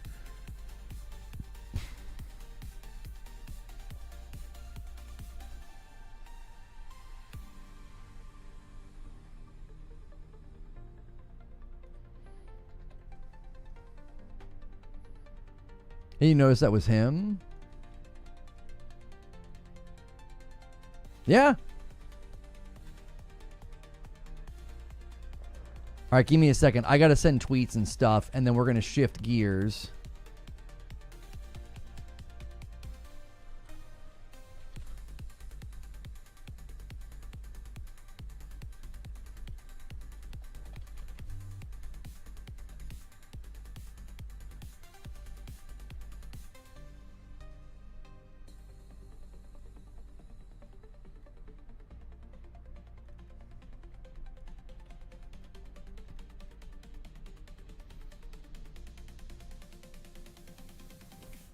Yeah, he was in a recent episode of The Last of Us. Joel's dad.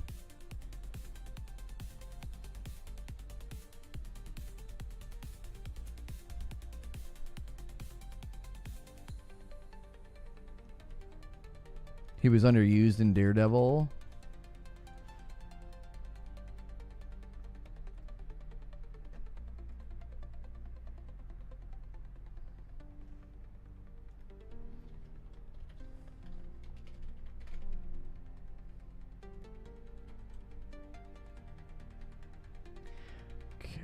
All right, YouTube, Twitch, you don't need to do anything. YouTube, I'm going to put a link in chat. This is where we're headed. Redirect does not always work. Please do me a favor, and as soon as we get over there, a 5 bomb from Sneaky Wolf here at the end Hang on. I said you guys do this at the end. It's like it's really tough for me to grab them all. And then Alex, did you gift? What did you do over here? You gifted one to somebody? Okay, I'll add it. We got to go. We got to go. Use the link in chat. And hit like right now on this stream before it ends, and hit like on the new one, please. Those are so helpful.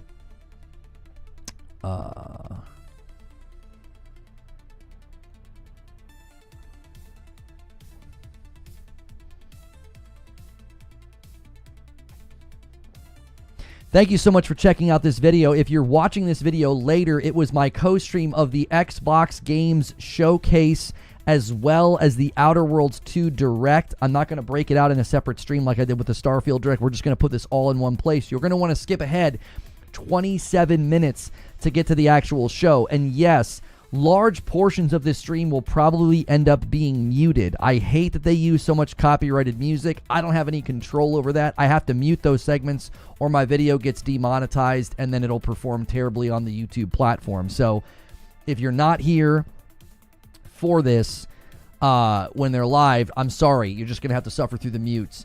I am going to end the previous stream and redirect folks over. And then I'm going to make sure and change that thumbnail. We did a waiting room